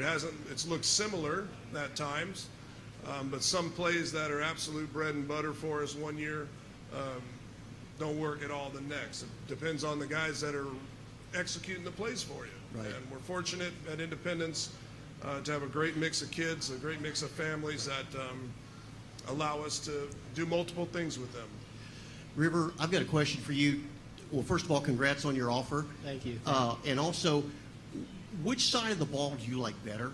I know you play both sides, and it may be equal, and that's probably a tough question. But you seem to be good at both of them. Which side do you like best? That's definitely a tough question because growing up, I've just taken pride on being an athlete, being able to plug in wherever I'm needed. So honestly, I don't have an answer for that. Just wherever I'm needed, I enjoy it. River, Tyler Palmatier, Tyler Palmatier, Main Street Preps. You and Joe I've obviously gotten acclimated a little bit, but at the 7-on-7 at Riverdale a few weeks ago, you guys were really clicking. What is working right now for you two? Man, just being on the same page, working when we're not at practice, and all that has definitely paid off in these 7-on-7s. Just with all our targets, without our big Ty Lockwood, it's almost like we didn't even miss a beat without Ty. So, Joe, you can answer that too, man. It's definitely good throwing to River. We're pretty much best of friends, so we're with each other all the time. So our chemistry is just on point every single time, and our receivers too. We all hang out together, so it's good for us to just get that chemistry going this year. And Joe, for you, your year that I guess you did have to sit because of your transfer. Yeah. What did you learn during that year, and even though you're very different from Jackson Campbell, what were you able to take from watching him? Yeah, I definitely got to take a step back and learn a lot, especially the new offense coming into Independence. But I thought Jackson did a lot of things well, just improvising when he needed to, and I think I can do that as well, just by throwing the ball. Hey guys, Charles with the Williamson Herald here. We're a long ways from October here, but right away looking at the border battle, we've had some great matchups over the years here. But now with that region weight a little more, talk about what that means, what's that going to bring to the table, and just what it means to go against a big rivalry and have a region matchup with it too. It means a lot. This is, like you said, the border battle. It becomes a bigger and bigger game every year, and Coach Coleman and the success they've had at Summit, and the Wade brothers, who are arguably the best pair of athletes in the whole region and maybe the state. They're really special. So I think you're going to see a matchup of some talented kids with a lot at stake. We hope that it's got playoff implications. We hope to be there in that late in the season where the game matters for playoffs. But I think regardless, it's still a bragging right game, and they've owned it the last 2 years, and absolutely nothing but respect. And we know that thing, again, way ahead. Honestly, try to get through this scrimmage and get through this heat, and hopefully get to the first game somewhat healthy.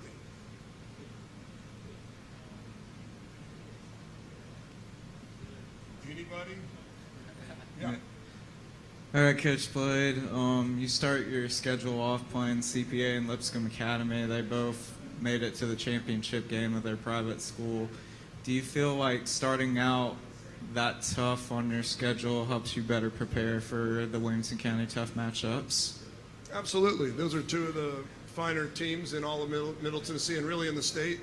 CPA's won several championships. Lipscomb's on the cusp of it, and they got terrific athletes over there. We know that both teams are going to play discipline. We know they're well coached. We think who knows how it's going to turn out, but we do take pride in the fact that we try and play most teams that we can play. Those are games that people want to see right out the gate. I mean, that's a big time game. Hopefully we can represent our school and represent our community with pride and class, but it's going to be a heck of a matchup, and hopefully it does help us as we go through the season. But I do believe that's a game that those are the type of games people want to see, what you guys want to write about. You want to see two big teams going at it. But yes, it should be two heck matchups, that's for sure. Coach Chris Brooks, 615 Preps. Look down the schedule. It's home, away, all the way down the schedule. You don't get two back-to-back home games.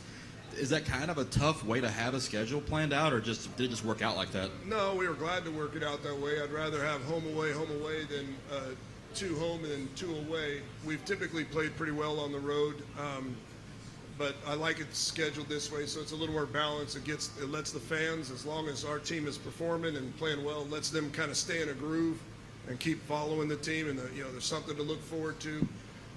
I prefer home and away, and we're fortunate to be able to knock that out this year for the next 2 years. River, I've seen you guys at a couple of 7-on-7 tournaments. You're the receiver group along with everybody else, and it seems like an enthusiastic group. What do you guys attest to, your playmaking ability, the enthusiasm you have coming into this year? Yeah, well, every day at practice, we break it down with juice. So we want to come in with juice every day. You come into practice, all tired, goopy. That's how you're going to practice. That's how you're going to play. So we just believe that, having that energy the whole time is really going to translate to how we perform. Joe, how's it throwing to these guys? Oh, it's amazing. Really is. I'm truly blessed to be here with these guys every single day and, get to work together. So it's amazing.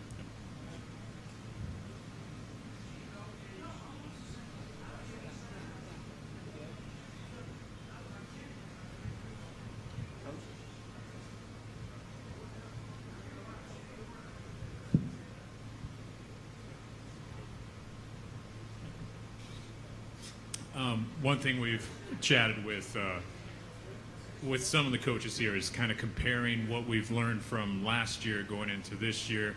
There's obviously some of the similarities are still there. There's still some things to be worried about, but what do you take away from last year going into this year and just trying to find some of that normalcy again? Well, last year was a challenge on it, like everybody's part. I talked to a TWSAA representative yesterday, and he was just smile from ear to ear. Right now, they're proceeding, with business as usual, and our job is to follow what they set forward. Our county director set forward. So right now, and knowing all the time that's a fluid thing, and that can change. But right now, we're practicing as normal, and what it showed from last year, just kind of, you're thankful, you're grateful. These young kids don't know it, but man, as we get older, these years flash before you, and you're just turning them over. And just being able to get one more, year in last year, albeit a crazy year and an incredibly stressful year. We're thankful that we're back to some sort of normalcy, at least right now as we're talking, and knowing full well that there could be other things that come down the pipe that we'll have to deal with, and I think we'll be better prepared to deal with them if they come down.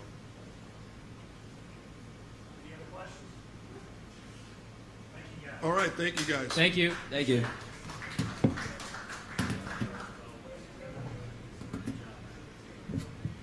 All All right, before we bring Nolensville up, a couple things to mention. And I'm glad that last question came up. Obviously, I've gone through some difficult times here the past couple of years. I do want to thank all of our coaches who are here, the players who are here, the parents who are here, and members of the media for making this thing happen under very unusual circumstances, especially the last 16 months or so. Obviously, right now, it's a little bit more wide open, but that's always subject to change for sure. If we can get Nolensville to head this way, Coach Paul Derrick, something I did want to mention, we were talking earlier, Tate and I were, Mr. Touchdown, Tate likes to call him, Samson Johnson. If you guys one of you will come here, I'll make my way out of here. Coach will sit in the middle. Tom Krieger was nice enough to text me because we were wondering about the total number of touchdowns. Last year it was 19 touchdowns, 1,106 yards, I believe. 13 his freshman year. Tate has predicted 25. Coach Paul Derrick and Nolensville up next. I think with Nolensville, it's one of those deals we talked about before. They are, and really not quietly, but they are just making their way as a program. Once again, last year, making it all the way to the semifinals. Elizabethton, obviously they had to run into them. Obviously a great team. Lost some people, but I think what we know about Nolensville is they'll be ready to compete as they move into 5A. And, Coach, if you would, I want you to introduce the players you have here with you. Obviously, we talked about Samson being here. But also, if you would, talk about that move into 5A before we take questions from the media. Coach Paul Derrick, Nolensville High School. Thank you. First off, thank you, Coach Joins, for putting together a great event. Thank you, media members, for being here. Without you guys, obviously, we wouldn't have a WCS Media Day, so thank you all for being here. As Coach Joins mentioned, we're making the jump to 5A. We're excited about that move. I think it just shows the growth of our school, the growth of our football program. We're excited about jumping in a new region, playing some new schools. Excited about Page being in our region and having a WCS opponent in our region. As far as last year, as Coach Joins mentioned, coming off of an 8-4 year, lost in the 4A state semifinals to Elizabethton. It was a good year. We had some success. We're definitely not satisfied. I think we've started to create some standards and expectations around our program, which is a good thing. And that's something that we're going to have to try to live up to this year. We returned 5 starters on offense, 2 of which I have here with me today. And we bring back 3 starters on defense. To my right over here, I have Samson Johnson, who Coach Joins just talked about quite a bit. He split carries as a freshman, and then last year he took over the role as that feature back in our offense and did a great job, rushed for 1,000 yards, had 19 touchdowns, I believe. Just done a great job, been very productive for our football team. And over here I have Zach Weisel. He stepped up last year and played center for us, first-year starter for us, and he'll return this year and he'll do the same there. He's been a great leader on that offensive line, and we'll need him to step up and lead this year since we're only bringing back 2 guys at that position. Both these young men are fine young men. They're members of our leadership council on our football team, which is elected by their peers, so I think that speaks a lot to their character and a lot to their leadership abilities. So again, we're excited about the season. We're excited about making the jump to 5A. And just excited to be here with you guys. So with that, I'll open it up to you guys for questions. Coach Charles with the Williamson Herald. Hey, Charles. Want to talk a little bit about, I guess, just the culture at Nolensville and the shifts, the changes here, but still finding that success. Now we're coming in with a lot of new faces, I feel like, too. I mean, how do we keep going with that? Well, after my first year being the head coach, you learn a lot that first year. One thing that I learned is that, being a new program, we really didn't have an identity. We really didn't have a culture. So after that first year, I decided to start the Leadership Council, and that's been a big piece of the kind of culture we want to build. And, those guys kind of being my ears and listening to them and getting their feedback, and then allowing those guys to grow as leaders as well. That was one thing that we struggled with early on, being a young program. The sophomores that were there when we played JV, they were seniors since they were sophomores, and really the coaches had to lead because the players just didn't know how. And I think that Leadership Council gave those guys some ownership and gave them an opportunity to grow as leaders. So I think that's been a big piece of it. I think we got really good kids that work hard and want to be a good football team. They want to be good football players, and then I can't say enough about my staff and the coaches we have as well. They're great men, great football coaches. They do it for the right reason. So, I think it's been a lot of things kind of coming together, and we're really just hoping to ride that momentum and continue with it. Coach Chris Brooks, 615 Preps. The last 2 years, Elizabethton knocked you out in the 4A semifinals. Now with a move to 5A, you don't have to worry about them. It seems like 5A is pretty wide open this year. So what do you think the senior class, having gone through the last 2 deep playoff runs, has helped them prepare for maybe some tougher competition? Well, yeah, first off, I think just getting that experience of being in playoff games and being in big playoff games, even though, the season didn't end the way we wanted it, I think you have to learn from those experiences. And I think, this senior group is coming out, pretty hungry this year. Again, I mentioned, we've kind of set some standards and expectations, and, we'll have to put together the best team, and it'll be up to this team to come together. I tell them all the time that, each team has to create its own identity. And, we can't rely on 2 years ago or last year. Success is not a continuum. And it'll be up to us to work hard and come together as a team. I think we have, a lot of potential, to be honest with you. But I tell these guys all the time, potential is just a word if you don't reach that potential. So we're excited about 5-0. We're excited about those new opportunities. And, making that jump, we knew we were going to grow, and we'll probably grow some more. But for now, we're going to do the best we can playing in that 5A league. Samson, let's talk about your growth in the off season. How much have you put on, like muscle-wise, just to get ready for this year? I put about 10 pounds of muscle.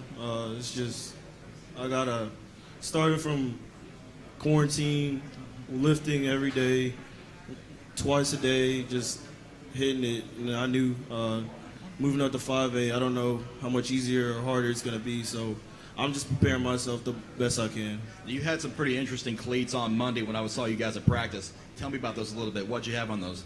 It was the NASCAR 96 cleats. I was scrolling through Safari, and I saw those cleats, and I thought they were pretty cool. And I got about 4 other pairs of cleats in my locker that are pretty cool too.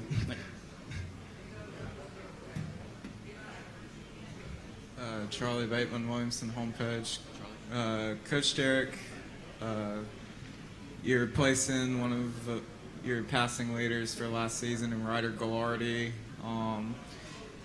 How is the quarterback competition shaping out for you this season?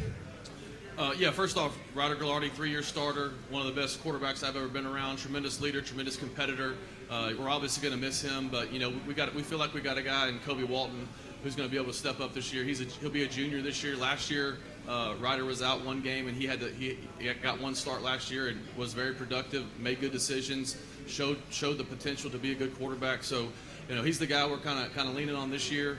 Again, I think he's a little different than Ryder as far as the way he approaches the game. He's very even keel. When something good happens, he stays level-headed. If something bad happens, he doesn't get his head down. So I think that's a good quality to have in a quarterback. And probably the thing I'm most proud about with Kobe is that he's kind of a quiet kid, but he's really tried to be a leader, be more vocal, and really take ownership in the offense. So we're excited about him. I think he has great potential. I'm sure there may be some growing pains with him as we go, but I do believe that he's gonna have a very good year for Nolensville.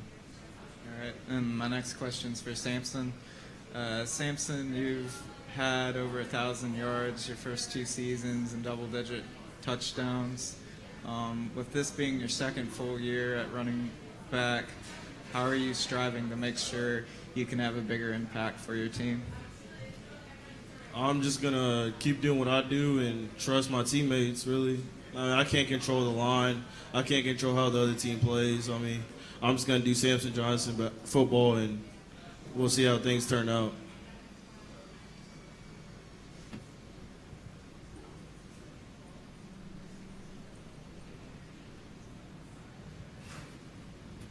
Joe Spears with the Tennessee. And Samson, we talked after the Elizabethton game, and you were obviously very upset, but you were very adamant that you guys weren't done yet. You're in a new class now. When you look back at that game, does it kind of motivate you more going into this, where you guys are going to be one of the favorites in this new region? Yeah, the past 2 years motivated us a lot because we semifinals 2 years in a row, losing to Elizabethton 2 years in a row. That kind of hurts a lot. and there shouldn't be much more to motivate us to get past that semifinal round. But we still got to put the work in, and like our coach always says, success isn't a continuing. So we're not automatically in the semifinals. Like, we still got to put that work in. Coach, Tom Krager, Tennessean. Last couple of years, you've been a lot of passing stuff, but with the emergence of Samson, obviously he had a great season last year, but with him there, do you change maybe what you want to do, or maybe you say, hey, we're going to maybe ground it out maybe a little more than what we had the last couple of years? Well, no, I think anytime on offense you want to have balance. So our goal is always to run the football. And then, from there we try to establish the run. And, obviously Ryder was really good at making decisions in the passing game. So I think, again, you want to have balance within your offense. Samson's going to be a big part of that as far as running the football. Also, featuring him in the passing game some. But, maybe, having a new quarterback, we may try to rely on the run a little bit more. But I think for us, it's just about trying to get the ball to the people that can make plays. And while doing that, trying to find some balance within your offense. Coach, our former columnist, Joe Rexford, I think lives right next to the house, there, right next to the school there. And he tipped me off when, when Samson was an 8th grader, said, hey, better watch out. There's this kid here. It's pretty good. I mean, he's going to be a really standout running back. What is it in your eyes that has made Samson such a great running back? Well, first off, Samson is a natural runner, and what I mean by that is he can see things open up before they do. He's got good patience, he's got good feet, but really his vision, I think, is what makes him special. And on top of that, he's a humble kid, man. He works hard. He's not going to gloat a whole bunch. He makes a good play. He's going to run back to the huddle and try to make another good play. But for what makes him special is he works hard. Like he said, he's put on 10 pounds of muscle. He's busted it in the weight room this year. But I think his vision is what makes him so special. Coach, I think we are all hoping to be back to normal this season, but as we see things are starting to crop back up, I guess a year ago, we had a lot of unknowns, but now having played and figured out how to navigate through a year of COVID, does that help this year, that if things continue to look like it's going to get worse, hey, you've seen it all from last year. Does that help this year, where it's, you had so many question marks on how you were going to do things. Now you kind of have a recipe to do it. Yeah, I think absolutely. I mean, last year we were all just kind of learning on the fly, and I think having that, I think we learned a lot from everything that happened last year, and to have that experience to rely on. If things were to go that way, then obviously we would have some experience to rely on, and we'd have plans in place that we've done in the past. Hopefully that's not the case, but if it is, then obviously we'll modify and adjust and do the best we can with whatever situation presents itself. For both the guys or both the players, it's a brutal schedule. I mean, you're in a new region, a lot of tough teams in that. But outside of that, you play Innsworth, Franklin, BGA. I mean, for you guys, which games are you most excited to play? I mean, is there any on the schedule that stand out for you? Definitely our Williamson County opponents. Being a new school, this is our 5th year of varsity ball. We got a lot to prove still. We have made it deep in the playoffs, but we're not done yet. There's a lot of people that don't think we're legit. So definitely our Williamson County opponents, but big schools like Ensworth and BGA, they're going to be a challenge there. But, it is what it is. We're going to keep playing Nolensville ball. We've been competing in 4A for the past however long we've been at school, 5 years now. And I think if you ask anyone who's watched Nolensville football and kept up with it, we're competing at a higher level every single game. We could have been in 5A this whole time. So I'm pretty confident in our guys this year. And we're just going to see how it plays out. We're going to keep doing Nolensville. Obviously our Wilco games, because Wilco teams playing another Wilco team is always fun watching. But I'm really excited about the Innsworth game when I heard we were playing them, because we know some guys over there, and it's 2 talented teams. We got a lot of talent on our team. They got a lot of talent on our team. It should be fun.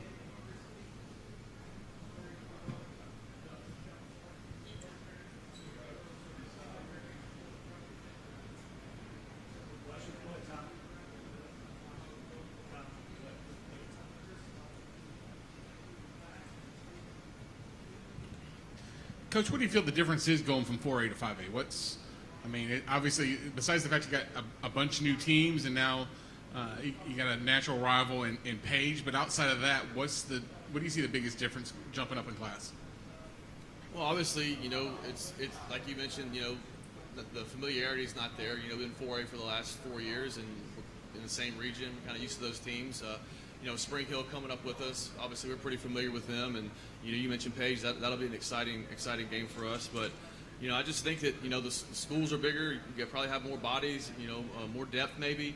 That's one thing we're trying to do right now is develop some depth in some areas. But honestly, football's football, and I don't know if there's too much of a difference with it beyond the not being familiar with our opponents and not being familiar with that league. On the traveling to different places, anytime you go somewhere for the first time, that's a little different. Again, being in 4A the last 4 years and going to different places, we've been there before, we know what to expect. So that'll be a challenge for us with our road games, but we're excited about that challenge. Well, if you can make a trip to Elizabeth from the environment, I think I've heard about that. You can probably play anywhere, right? Yeah, that was a pretty cool place to play. It was a really electric environment. I mean, it felt like they had 30,000 people there. The stands were packed. There's no track around the field, so the fans are right on top of you. So it was a cool place to play.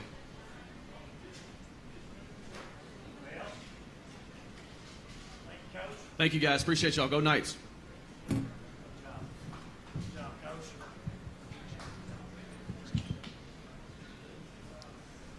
Before we bring Page High School up here, a couple of quick announcements and reminders.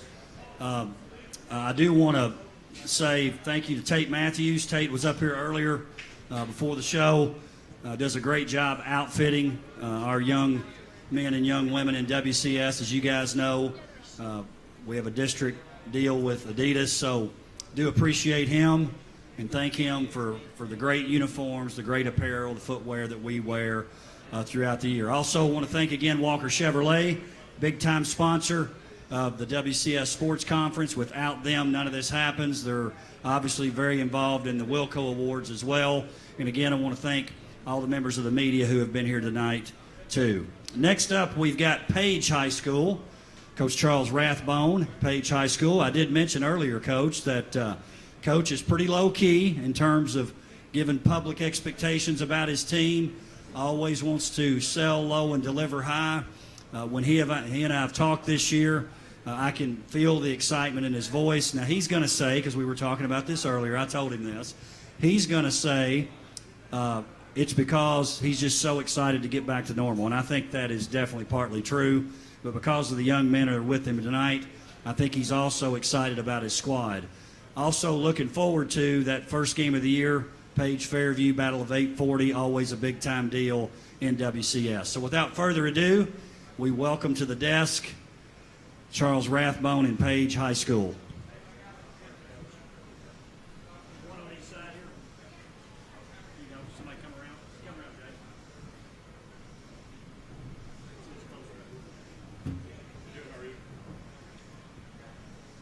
So I just want to start out by thanking everybody for being here, especially the media and covering it.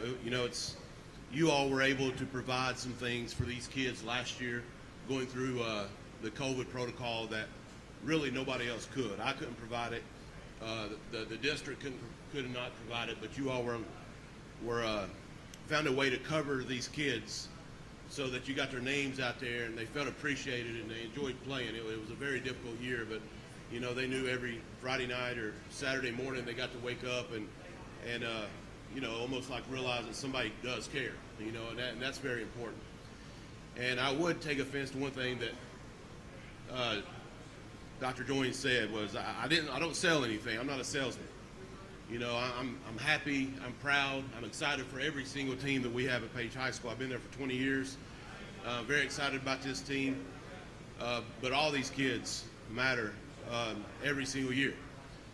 So with that being said, just to tell you a little bit about what we got going on, we got about 112 players out at Page. I know around the country you see participation dwindling in football. That's not the case out at Page High School.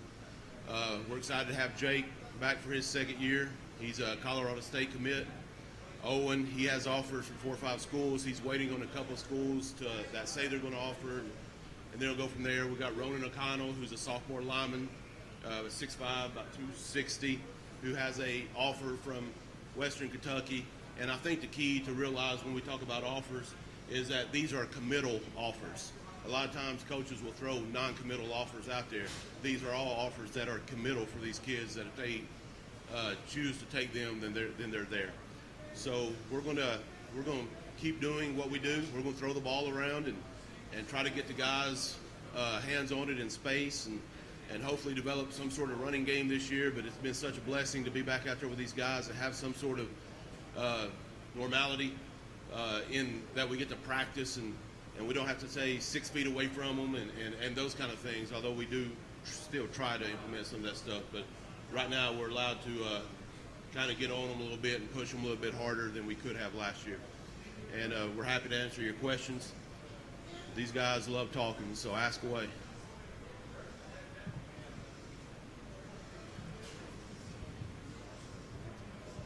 Chris Brooks, 615 Preps. Coach, you guys get rid of Summit from the region, and then Nolensville comes dancing in to join you guys. What's that going to be like having them in the region this year?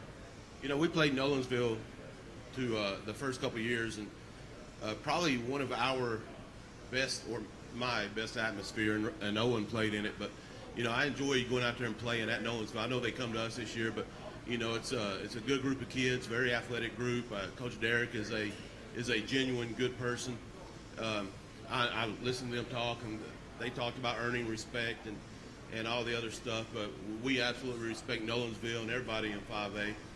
I do feel like we are kind of the lost team in Williamson County, and we got a lot to prove, and we're going to have to do the same. So it'll be an exciting night to have them over, and then we get to go to them next year. So I'm excited to have them in, and I'm also excited to get rid of Shelbyville and Summit as well. So. Jake, this is for you. Your off season, how do you feel like you've improved as a quarterback? I know congratulations to Colorado State as well. I feel great. I mean, just building around the team. We've been getting guys in and day out. A lot of support from the team and from the boys. Like, come out and work, and, you know, we have a lot to prove since last year. Last year was a rough year for us, and we just want to build on that and build with everything we have. So this offseason, we've taken a very high mentality of achieving our goals for this year, and I feel like we've done a great job. I mean, the work's starting to come together, and the team's looking good this year, so we're pretty excited. All right, Coach Rathbone, you start your schedule off with Battle of 840.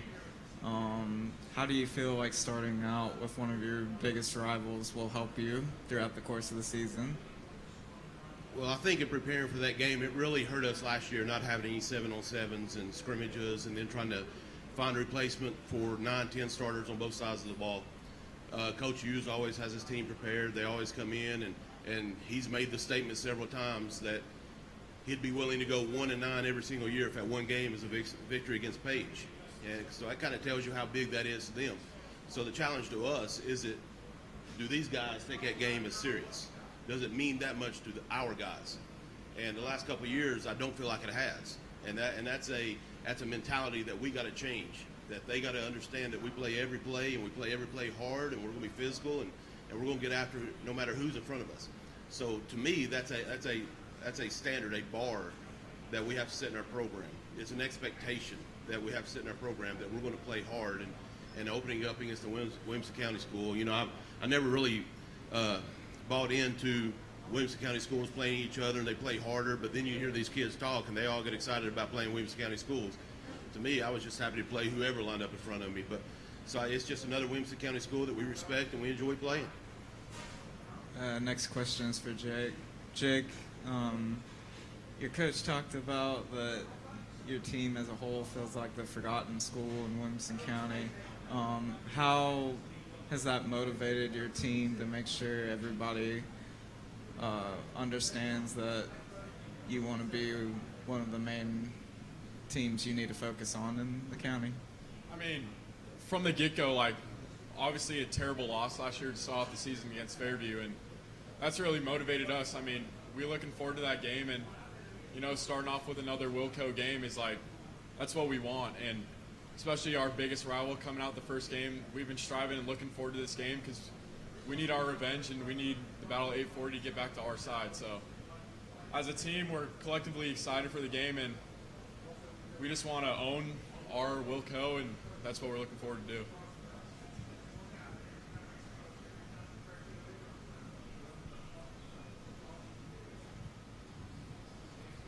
Coach, I'm curious. I haven't had a whole lot of Tyler Pullman's here with Main Street Preps. I haven't had a lot of interactions with Jake. How would you describe his personality? He's a typical gym nut. You know, he comes in, he's happy to be there, he's excited, he's a perfectionist. You know, we talk about why some kids get looked at and why some kids don't, and Jake's kind of opened my eyes about that. It's all about the work ethic. You know, these colleges call and ask me about Utah State called and talked to me for 45 minutes one day, and their one thing was that his passion, they could feel his energy, his passion, and they loved his footwork and all the other stuff. So, I mean, he just makes it fun. He makes it exciting. There's not one player on the team that's not important to him. He welcomes every single player. It could be the absolute worst freshman on the team or the best senior on the team. They're all equal to him, and he leads that way. He doesn't make anybody feel inferior to anybody else, which is a characteristic and something that I highly respect of him. Jake, along those lines, in kind of a world where if you're being offered by somebody, everybody knows about it. You know, recruits are pretty outspoken about how things are going for them. Why have you kind of chosen a different way, and is that just kind of who you are? It is. I mean, I grew up in a family where sports was a huge thing, and my brothers have installed it in my brain, like, you're not blessed with everything as a kid as some other kids are. So me and my size, I know, like, no matter what, I have to work out everyone in the room if I need to be where I want to be. So I'm going to take everything in my body to make myself better and my team better so everyone can be successful. So how many brothers do you have? I have two brothers. One's a quarterback in Michigan, the other one's a receiver at WKU. So they were bigger than you, I'm guessing, growing up. Yes, sir. Yeah. What were those backyard brawls like, or what have you? Competitive, you know. I mean, you're not going to win easy, so you got to come in every day looking to win. And it's kind of been installed in me to compete and to lead and bring the people with me to go win games. And last one for me, Jake, on what have you tried to work on over the last off season, and how do you kind of offset the size thing? I mean, just building as a team. Like, you can't win the game by yourself. You need all 11 players to do it. And as long as we build in our team chemistry, I think we can go anywhere with this team. I believe in this team very strongly, and as we build our chemistry and build our work ethic, I feel like we can go a long ways. So I would like to say something about his brother and that relationship. I was talking to his dad, and Cade McNamara is his brother, out of Michigan, and his dad was telling me that Cade looks at his film, and then he'll call Jake, and he'll pick out his footwork, for example, and just say, you know, Jake, your footwork looks like crap. You know, you need to, you know, so it's kind of an interesting way that they keep each other in check, and they're always out on the field, even during the summer, you're throwing together and throwing to each other and things like that. So it's kind of an interesting dynamic, and you can tell how close they are and kind of how they feed off one another, and it's almost like having another quarterback coach eyes on him at all times by watching film. So it's kind of cool to watch. Tom Krieger, Tennessee. First, I want to clarify, the middle brother's not a lot bigger than you. So I think you're right around the same size, I think, if memory serves me right. But anyway, Coach, your region now. I mean, obviously Nolensville goes up, Summit goes out, Shelbyville goes out. It's a new look for your guys. Can you just talk about your league and what it looks like now?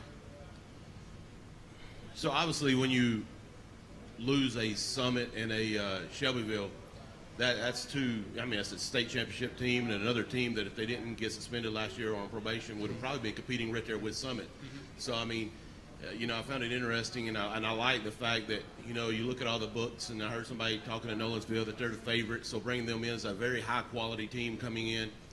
Then you have Franklin County, if they can ever get it together. A lot of athletes on that team, and Lincoln County's trying to turn around. Spring Hill's always athletic, so it's a challenge every week. If I'm being honest with everybody, which I value myself on being honesty, I don't believe in just spewing a bunch of crap.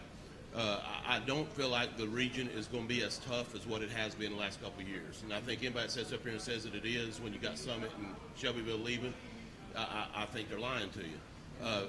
But with that being said, I think Nolensville brings a challenge that we have not really seen in the last couple of years. They throw the ball around and have some dynamic athletes and things like that. We haven't really seen that in our region the last couple of years. So I'm excited to see how they do and to face them and just new faces. You know, it makes it fun.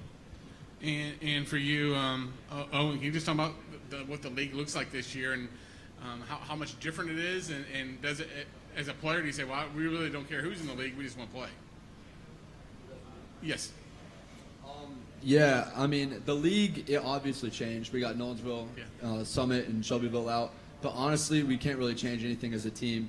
Everything, every week, it's preparing just for playing, you know, the best. You're playing a game against really yourself, and we prepared. We're preparing the same every single week, you know, just to play the best, for sure.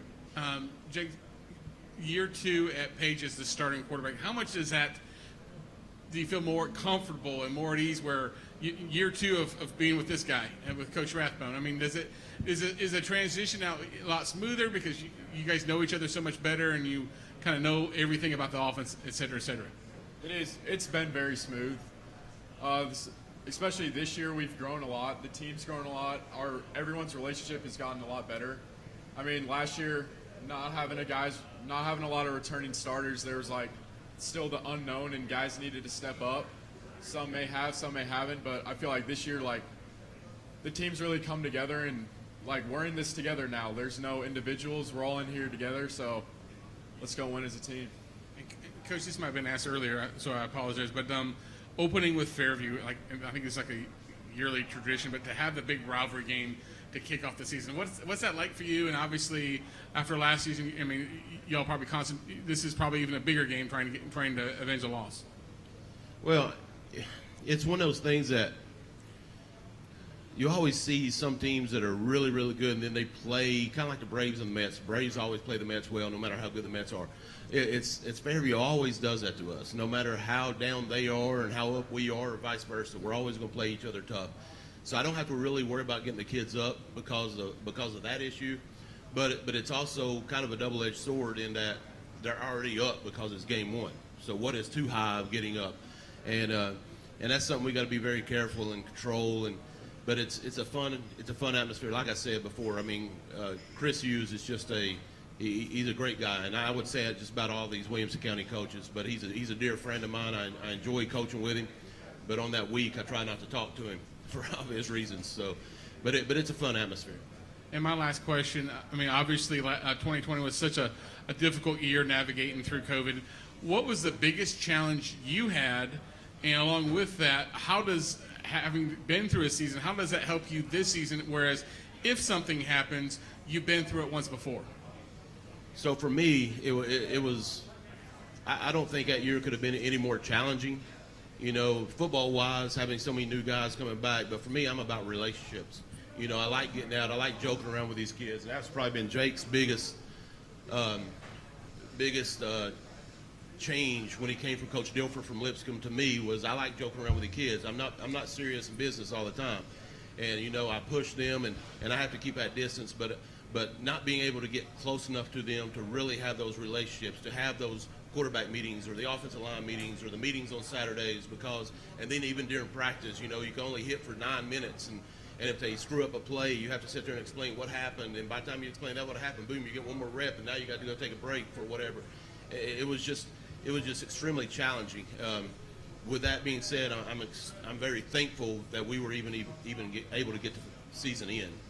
And I'm kind of, if anything, I'm more disappointed in myself that I felt like I didn't do a good enough job in preparing these kids. I feel like that group of seniors, I just did not do a quality job of getting them ready for Friday nights and preparing them. What I would have done different, I don't know for sure, but I definitely would have done something. So, you know, that's something that kind of haunts me, to be honest with you, every day, that I just feel like I let that group down, and that bothers me. Well, if the same situation happened, I do, because now we're bringing back some kids that have played before and those things. As far as the relationship building, I would have to find some time. I would have to figure out a way where I could still have those meetings and find time to have those more in-depth relationships. So, that's what I would have to do differently. Thank you, Coach Raffalon. Thank y'all. Good job. Appreciate you guys being here.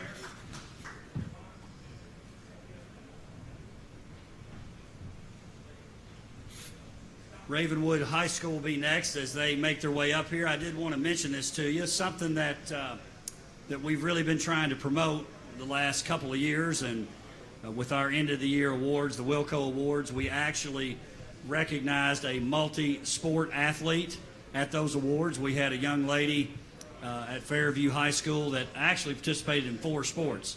So it's one of those things that I think the coaches are really buying into, parents have really bought into, certainly the young people have bought into. If you want to play one sport, play one.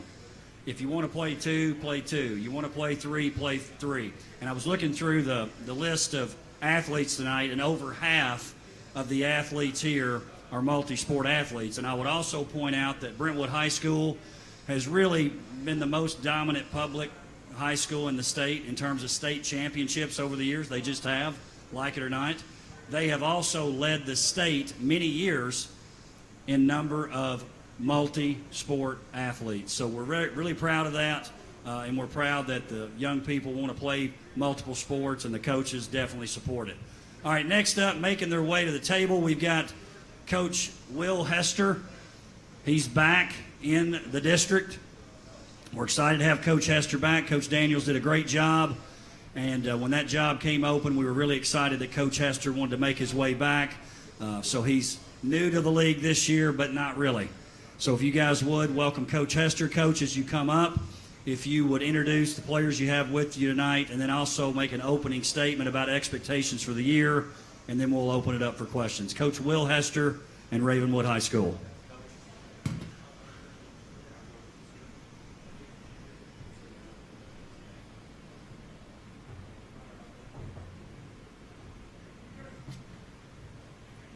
All right, guys, thanks for having us. To my right here, this is Brendan Dickinson, who will play basically every position on the field at one time or another for us. He'll punt for us. He'll play tight end for us. He'll play receiver for us. He'll play quarterback for us. He'll play linebacker for us. To my left is Lee Millette. He's kind of the same way from an offensive and defensive skill position. Lee will play receiver, defensive back for us, return kicks for us. But super excited to be back.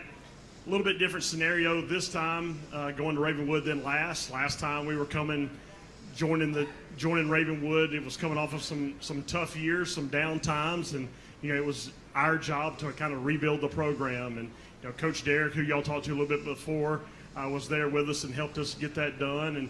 And then now this time coming back, the expectation is a little bit different. 2019 played in the state championship game. Last year, lost the second round of the playoffs. So expectations are a little bit higher than they were last time. But, that's what you want. You want people to expect you to have to play well and do things good. And we're just super excited to get it started. August 20th, can't get here fast enough.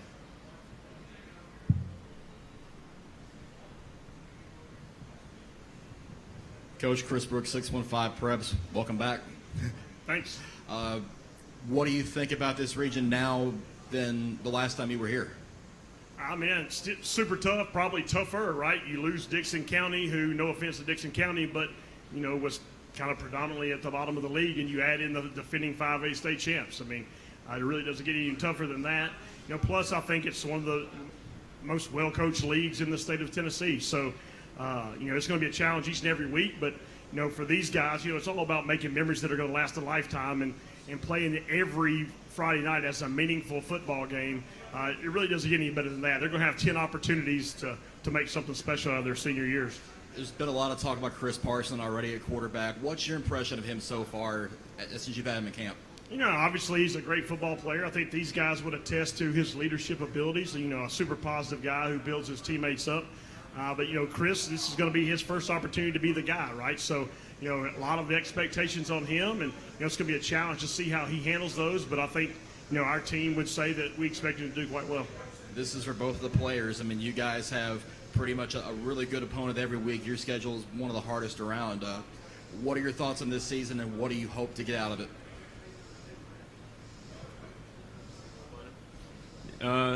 For me, I mean, I love the tough schedule. I love the hard games. You know, I don't like preparing for a game that we think we're just going to go in and win. You know, I mean, playing tough teams makes everyone better, and that just gets us ready for the playoffs, make a run, hopefully end up in Chattanooga this year. I say the same thing. I mean, playing 10 great teams is really good, and our region is probably the hardest in the state. Playing Summit, Franklin, got to get Franklin back. It's a really good region. Coach Hester, this is your second stint at Ravenwood. What made you want to come back from Florence, Alabama? I mean, quite frankly, this is home for me, right? My parents still live across the street from Ravenwood High School, and, you know, it's been discussed many times that I grew up in that area and before Ravenwood even existed. So, you know, being back home is the main thing, obviously, and then back at a school that's very familiar to me, and a lot of great memories there, and want to continue to try to build off those memories and help these guys achieve their goals. You start out your schedule playing NBA, who has an incredible quarterback in Marcel Reed. What is your message to your team with starting out with such a tough game at home?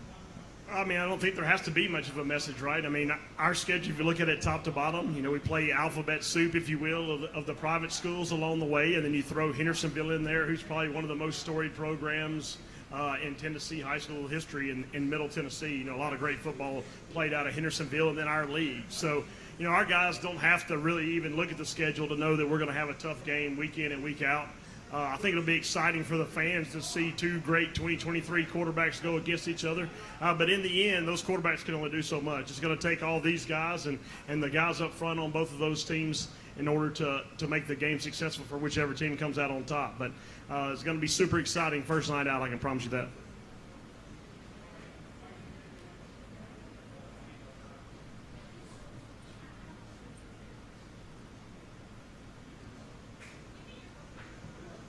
Tom Krager, Tennessean. Coach, first, were you able to schedule any of these games, or was it all done before you got there? No, Coach Daniels had already filled the schedule before I was hired. Okay, because obviously we all know what kind of schedule they played a year ago. Players, it looks as just as challenging. Of course, a lot of that is you got Summit in the league, but you get Life Christian, NBA, you know, Hendersonville in there. It's Independence, Pope John Paul. I mean, this. Can you talk about this schedule? Kind of compare it to last year? I mean, it's pretty much the same. Not as much of a. I mean, it's pretty much the same challenge. Every game is difficult. No setbacks. We can't like take a rest game. Every game is a challenge. And Lee, can you just talk about? They asked a question about Chris Parson, but a different quarterback. What is it like catching passes from him? What's he like as a leader? And then Brendan, the same for you. I mean, I grew up playing with Chris at Una, and then now it's really just the same. He's a great quarterback. He gets everything on time, and then, I mean, there's not really much negative to say about it. I think everybody should be on notice about what's about to happen. And Brendan? Yeah, I mean, Chris is a great quarterback. You know, I mean, footwork's great. He's a heck of an athlete. You know, makes the right reads, ball gets there quick, accurate. Like, you couldn't write up a better quarterback there. And he's a great leader, great in the locker room. You know, gets all the guys fired up, and he knows what he's doing for sure. Players, is there much? And he's not paying attention, so just ignore your coach. But is there much of a difference in coaching style between a Will Hester and a Matt Daniels, or how are they different and how are they the same? In my opinion, I'd say they're pretty similar. You know, just with like upbeat practices, you know, spread offense. Offensively, it's very similar. Big difference is Coach Hester's got a couple more years in his book. You know, he's had a lot more experiences than Coach Daniels had. And you can't beat experience. I mean, that's the most helpful tool there is. And Lee, what about you, Lee? I say the same. Practice is a lot more intense a little bit, but I mean, Coach Daniels is really intense with it, and like, we can't take any reps off, and he makes sure that if we take reps off, there's a punishment to it. So, Will, how smooth of a transition was it for you to go? I mean, here you've been. I mean, obviously you're 2 schools removed. You're in Florence, Alabama, and then before that you're in Nolensville. Before you're at Ravenwood, but it seems like you came back in there, and it's just like everything was normal, or was it the same as when you left? I mean, was it easy to put what you want to do in because they were doing a lot of stuff that they were maybe called differently? I mean, I turned left off Wilson Pike both times. The office was in the same place. Decorations were a little bit different. Weight room been painted. There's some stuff on the walls, but for the most part, the kids in our community are the kids in our community, and those guys are very similar to the same guys we coached when we were there the last time. For me, Dr. Vaden has been the only principal in the history of the school. So, when the leadership is consistent and stays the same like that, things are going to be very similar. That. So, a lot of great friends still there. Coach Elrod, who's our athletic director, was on our staff there the first time. So, it was a very easy transition. But like I kind of alluded to at the beginning, where the program is in way different spots than where it was. You'd like to think that we had something to do with getting it to that point, but we're coming into a totally different situation than we were the last time. The last time nobody even, gave us a second thought on whether we were going to be in the top of the league or this or that. And now, people are trying to pencil us in, playing well into the colder months of the year. So, definitely a different feel to where we are. And scheduling is a lot different. I mean, you're going a lot more out of state type stuff. I mean, it's some challenge. I mean, I was saying you never played one before, but I mean, you look at your Life Christian NBA, and then you guys Summit, what they've done. I mean, it's a totally different schedule from maybe it's kind of that's one thing that Coach Daniels did is he found bigger games and try to get some out of state games to kind of really see how you guys did against other powerhouses. Well, I mean, you got to look at it too. When you're 2-8, 1-9, 3-7, everybody wants to play you. Mm-hmm. When you're playing the state championship back to back in 14 and 15, you beat Maryville in 15 and break their streak. Little harder to find games. Ask Oakland, ask Kevin Creasy how tough it is to find games. So it's the same kind of scenario. Nobody wants to play the better teams. You got to look elsewhere. And why not look to people that are going to challenge you? Why not look to people that are going to expose you on ESPN and things of that nature? I would be lying to you if I didn't think some of the people that we had moving into our area wasn't because they saw us playing on TV against IMG. I mean, those are literal conversations that we've had that that put the name Ravenwood on the map. So, we're a big believers in building the brand of Ravenwood football. We go to Hoover this year and compete in the National Select 7-on-7 tournament down there. We truly believe that we need to try to grow our brand and not just necessarily focus on what we're doing here, but what we can do elsewhere. Last question from me. I mean, we talked about Marcel Reed. Looking on that schedule, you also have Kenny Minchie. I mean, you got probably three of the top quarterbacks in the state for 2023 on one on your roster and two other opponents. I mean, y'all going to see three of the top quarterbacks for 2023 on which I guess means Tom Kreger will be at Ravenwood a bunch this year. I was there a bunch last year, and my wife has let me know this, and I'll probably be there again a lot this year. So yeah, you're right.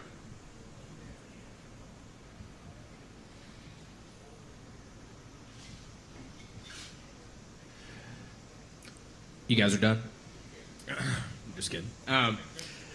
So the Ravenwood Summit game is going to be on ESPN, I hear? That is not to our knowledge. Last time I spoke to Coach Kirby, that was not finalized yet. Oh, okay. Somebody else that I work with had fed me a question, but I won't ask. I guess I'll ask around it. If that were to happen, I mean, you kind of hit on this, but how cool would that be between two schools that are in your county? I think it'd be unbelievable for Williamson County football, an unbelievable opportunity for these guys to make a memory that's going to last a lifetime. I would love for that to happen. It has been discussed. I know that. I don't know where it sits.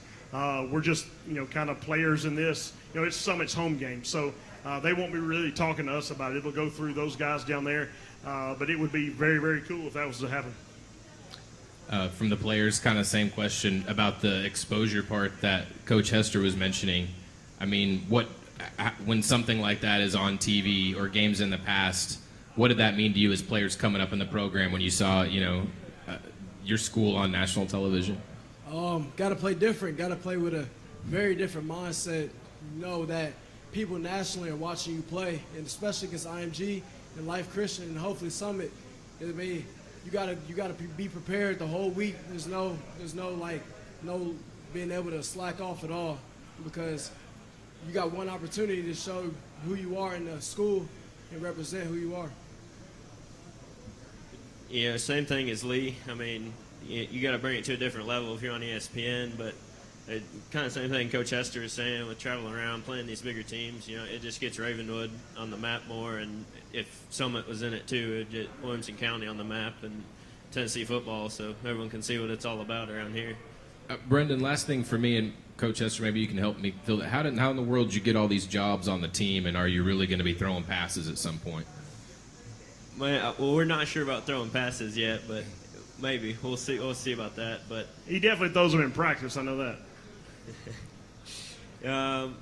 A lot of it last year was, I was neck and neck with Trevor Andrews for the quarterback battle, and he ended up taking the job. And I just want to help out the team wherever I could, so I jumped in, ended up playing, fullback, slot receiver a little bit, and then we had some guys go down on defense, so we didn't have much depth there last year. So I talked to Coach Daniels. I was like, I'm more than happy to help in and jump in, and if y'all can teach me what I need to know, then I can help get the job done. And then they kind of just plugged me in wherever I could, and I would do good enough to keep the job.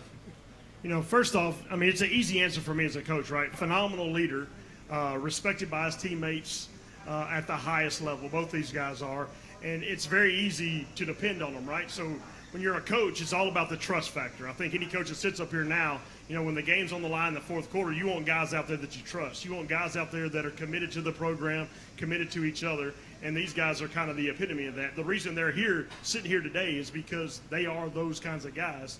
And so, it's easy to find other things for them to do when you know you can count on them. What dimension does that give you on the on special teams, having a punter who can throw it, and maybe other teams know he can throw it?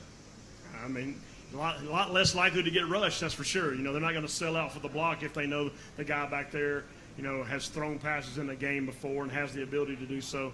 So yes, definitely a plus.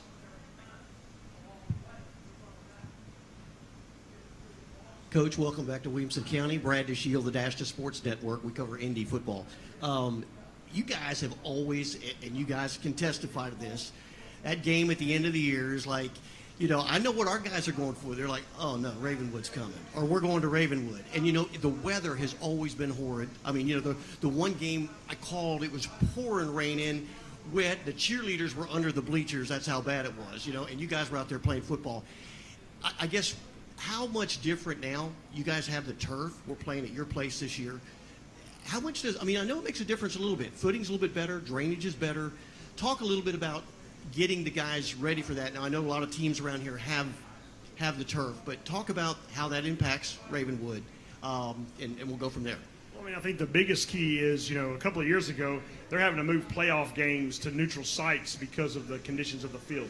So now you're guaranteeing that you're going to at least have the opportunity to keep your home field your home field advantage, if that's the case, and not have to get on a bus to play a home game at some point. So that's number one. The rain games, those are rain games. In my opinion, playing in a rain game is a mindset deal, whether it's on turf or on grass. The wet ball itself is probably the biggest factor, more than the footing is, if you will. So you got to prepare for that. You got to throw a wet ball around in practice. You got to do those kinds of things. But in the end, I think it's truly about the mindset of the deal. If you allow the conditions, whether it be rain, sleet, snow, uber hot, all those things to affect your preparation or to affect how you play on the field, then you're already at a disadvantage. I think you've got to truly believe in your heart that you're going to play well regardless of the conditions. And, if you're worried about the conditions, then you're defeated a little bit already. Right. We were kind of hoping you'd put a dome over that field this year for us, but I guess that's not going to happen. Another question, Coach. Talk about got a new quarterback coming in. Talk about the offensive weapons. You've got several around, a lot of places to go to, and that's what makes you guys so difficult to beat. You can't double cover one guy. You're going to have to pick your poison. Talk a little bit about who those players are. Maybe name a few of the players that you see stepping up into those roles, those key roles this year. Obviously, these two guys right here are the first two to name. Lee playing on the outside for us. He's going to play the X receiver position for us. And Brendan as kind of our fullback, H-back, tight end guy. He'll be the guy that moves around quite a bit. But we think these guys are matchup problems, right? And then we have several guys. We think we're 6 deep, if you will, at wide receiver. We've got some guys, Nick Rom, who's a baseball kid. This will be his first year playing with us on the varsity football team, but right. A super speedy guy who can take the top off the defense. And we have Nathan Putty and Blake Irvin, who kind of live in the intermediate zone and are great about finding holes in zone coverage and doing that kind of thing. And we think we have a three-headed monster in that tailback position. JT Smitherman, Cartua Chapman, and Carter Pace will all get reps for us at running back. We think they all have different strengths, Right. but we think that those three guys are going to get several touches a game for us. So the key for us is we wish we had more than one ball to go around. We wish we could use a couple Right. on each and every play because the key is going to be there's so many people we want to get touches to, and it's going to have to almost be what the defense is giving us kind of thing. Exactly. Brandon, Lee, look back. Maybe last year, maybe the year before, because you've been in some Indy Ravenwood games. Give me some key memories, maybe that you remember this or you remember that, and just talk about that a little bit, because it's kind of fun for me to share that when I'm doing play-by-play. When we play you guys, I'm like, oh man, this is what this guy thought was cool or whatever, because I always give our side, but I never get your side. So give me a little bit of that. Like you said, Indy, that's always when we get ramped up. It's the last game of the season before the playoff run, so we always try to come into that strong so we can get going into the playoffs. And my sophomore year, I was backup quarterback behind Brian Garcia, and we got up by a big enough lead where they put me in there so Garcia wouldn't get hurt. So that was cool as a sophomore, get in to run varsity a little bit, although it was cold that game. It was freezing. I remember I got in there and my ankles were just stuck at a 90 degree, and I could hardly run, but that was pretty cool. Then last year we played a pretty solid game against y'all too. I remember it was kind of chilly, not too bad, but a little rainy, but it's always a fun game going into because it's always great competition, and it gets us ready for the playoffs. I'll probably say last year, the game in the season, our two biggest turnovers. The first one was I'm pretty sure it was a fumble recovery that we had, and that really gave us a big jump. And then my guy Isaac Rollins got our first DB pick, took it about 50 yards. That put us in a really good position. And then another play where it was two big touchdowns by Ross Johnson and JT Smitherman that were really good for us and really put us in really good positions to win the game. All right. This question is for Brendan and Lee. Your loss to Franklin in the playoffs last year was a big blow for your team. How has that loss motivated you for the season? That loss was painful, very painful. Took me a while to get over it. I mean, at first I didn't think it would hurt as much, and then about 10 minutes later I pretty much lost it, and I just knew that I couldn't go out like that again my senior year. So I'm hoping that we can go into this year knowing that we'll make sure that doesn't happen again. It was a very big letdown for us mentally, physically, and just I hated that our seniors had to go out like that.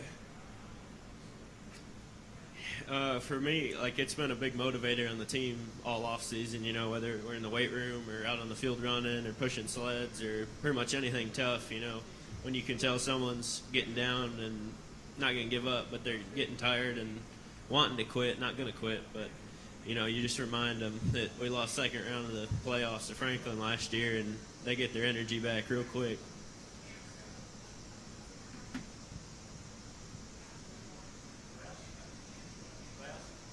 Thank you, guys. Appreciate it. Good job.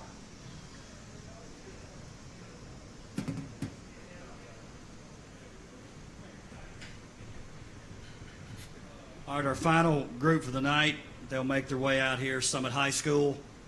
Obviously, state champion last year in 5A.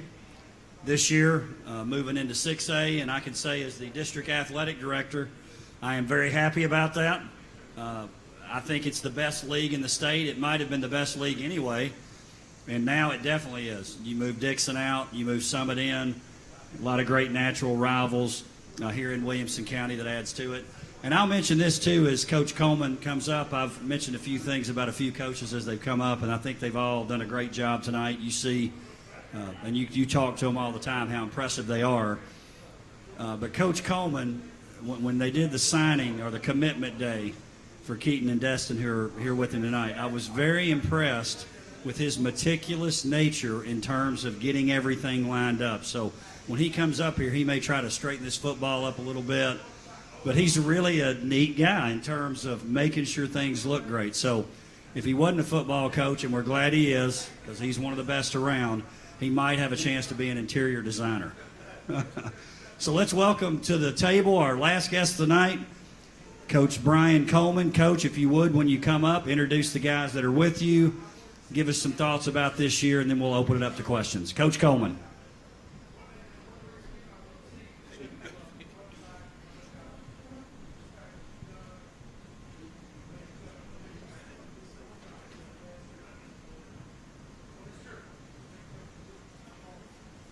All right, thank you for having us. Thank y'all for hanging out this long for the last guys, I guess. To my left, I have Keaton Wade. To my right, I have Destin Wade.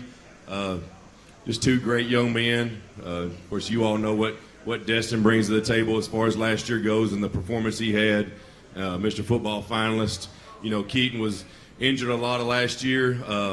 Did come back the last two rounds of the playoffs and the state championship game, but you know, we just feel like we've got almost a new player with us. We've got a new kid with us, a transfer maybe, something like that, because he's 100% now, and it shows in practice. It showed in the spring, and we're really excited to see him on the field and do all the things that he can do defensively.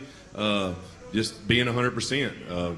As far as this season goes, you know, we don't need much motivation. There's not going to be a lull in motivation, that's for sure, after a state championship, because now you're rewarded with going into the best region in the state of Tennessee, I believe, in 6A. And, you know, these guys are motivated about that, so they're not going to rest on their morals, I guess you could say, from last year.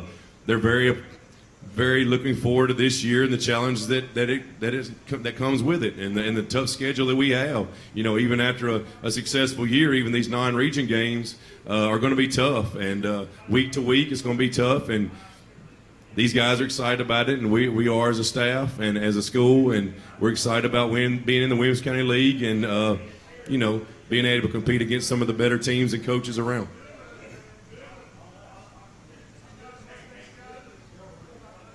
Coach, Chris Brooks, 615 Preps. I'm looking at the schedule, and you guys have 5 straight home games this year. How much fun is that going to be, being able to stay home for a while, and how much not fun is it going to be playing the others on the road? Yeah, I mean, and I really didn't mean it to be like that, but you get making a schedule, and you know you got all your region games, and they're set. Whether you're looking for your non-region people, and they're like, well, I need a home, I need a away. And it just turned out to be that way. So we're 3 away, 5 home, 2 away. So I mean, it'll be fun. It's good. We'll like those 5 weeks for sure in the middle. But those first 3 weeks, you know, we go to Henry County, we go to Spring Hill, then we go to Brentwood. So tough 3 games off bat, but you know, we're prepared for it. We look forward to those 5 games in the middle for sure. And with a new class, a new region, it's a new challenge with a lot of good competition. What do you guys feel like going into this year that you want to accomplish? Even obviously, you want to win a state championship, but what other goals do you have in this gauntlet of a region? Man, we're in the region first and foremost. You know what I mean? If you're matching up with that Memphis, the Memphis region over there too. So you really want to be top 2 at least. Our goal is to be region champs for sure. But before you're a state champ, before you qualify, before you get in any round of the playoffs, you need to win the region first. So that's always been our first goal, and it is again this year. Destin, Keaton, it's for both of y'all. Your last go around as high school players. What are your thoughts entering this season, and how do you feel like you're prepared for this year to go? I'm just blessed just to play the game overall, and I'm really excited for it going into my senior year, last go around with my brother too. I'm just going to reflect on all the memories and stuff we're going to have, and just going to have fun with it overall. So yeah, I'm excited just to play one more year with all my teammates and all my friends. It's going to be a great year, and it's just good to be back on the field. All right, the first question is for Destin and Keaton Wade. Dustin and Keaton, you both won a state championship last year. How do you make sure your team still strives to be hungry and not be satisfied with what happened last year? Right. I feel like it's important as a quarterback to be a leader. So me and Keaton try to lead on the field and off the field by example with our voice sometimes too. But we just have to just keep our head down and keep working toward the goal, the main goal. So yeah. Yes sir. Just like be leaders. Like Destin has the offensive side of the ball, I have the defensive side of the ball, and make sure we're not making any mistakes and we're going 100% in our reps and just focused one game at a time. Coach Coleman, with winning that state championship last year, you have all Williamson County opponents this year. Do you feel like there's a target on your back or not at all? Yeah, I think so. I mean, I guess that goes with winning the state championship, but we're also the new guys in the league too. So I mean, we're not really the hunted. I think we're the hunters right now. I think more than anything, so those guys have played each other so much. We're kind of new to it. Hopefully, we can surprise some people with the way we play and the way we compete.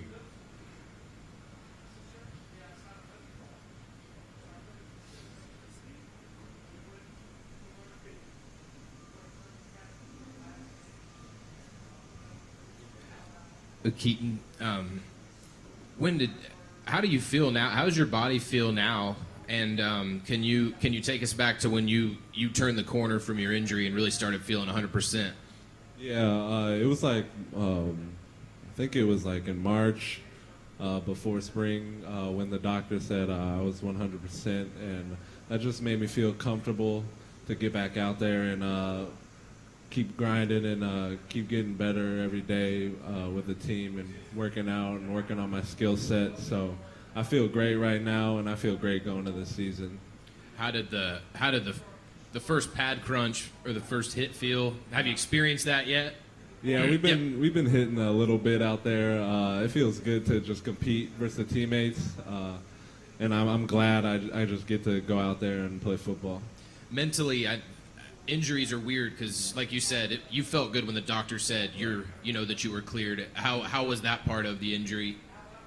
Getting over the mental aspect of just going out there and going full speed again. Mm-hmm. Yeah, it's just trusting in God and trusting in your body and yourself. I feel like that plays an important role into it. And then you just got to keep acting like you're not hurt and like you didn't have an injury. So yes, sir.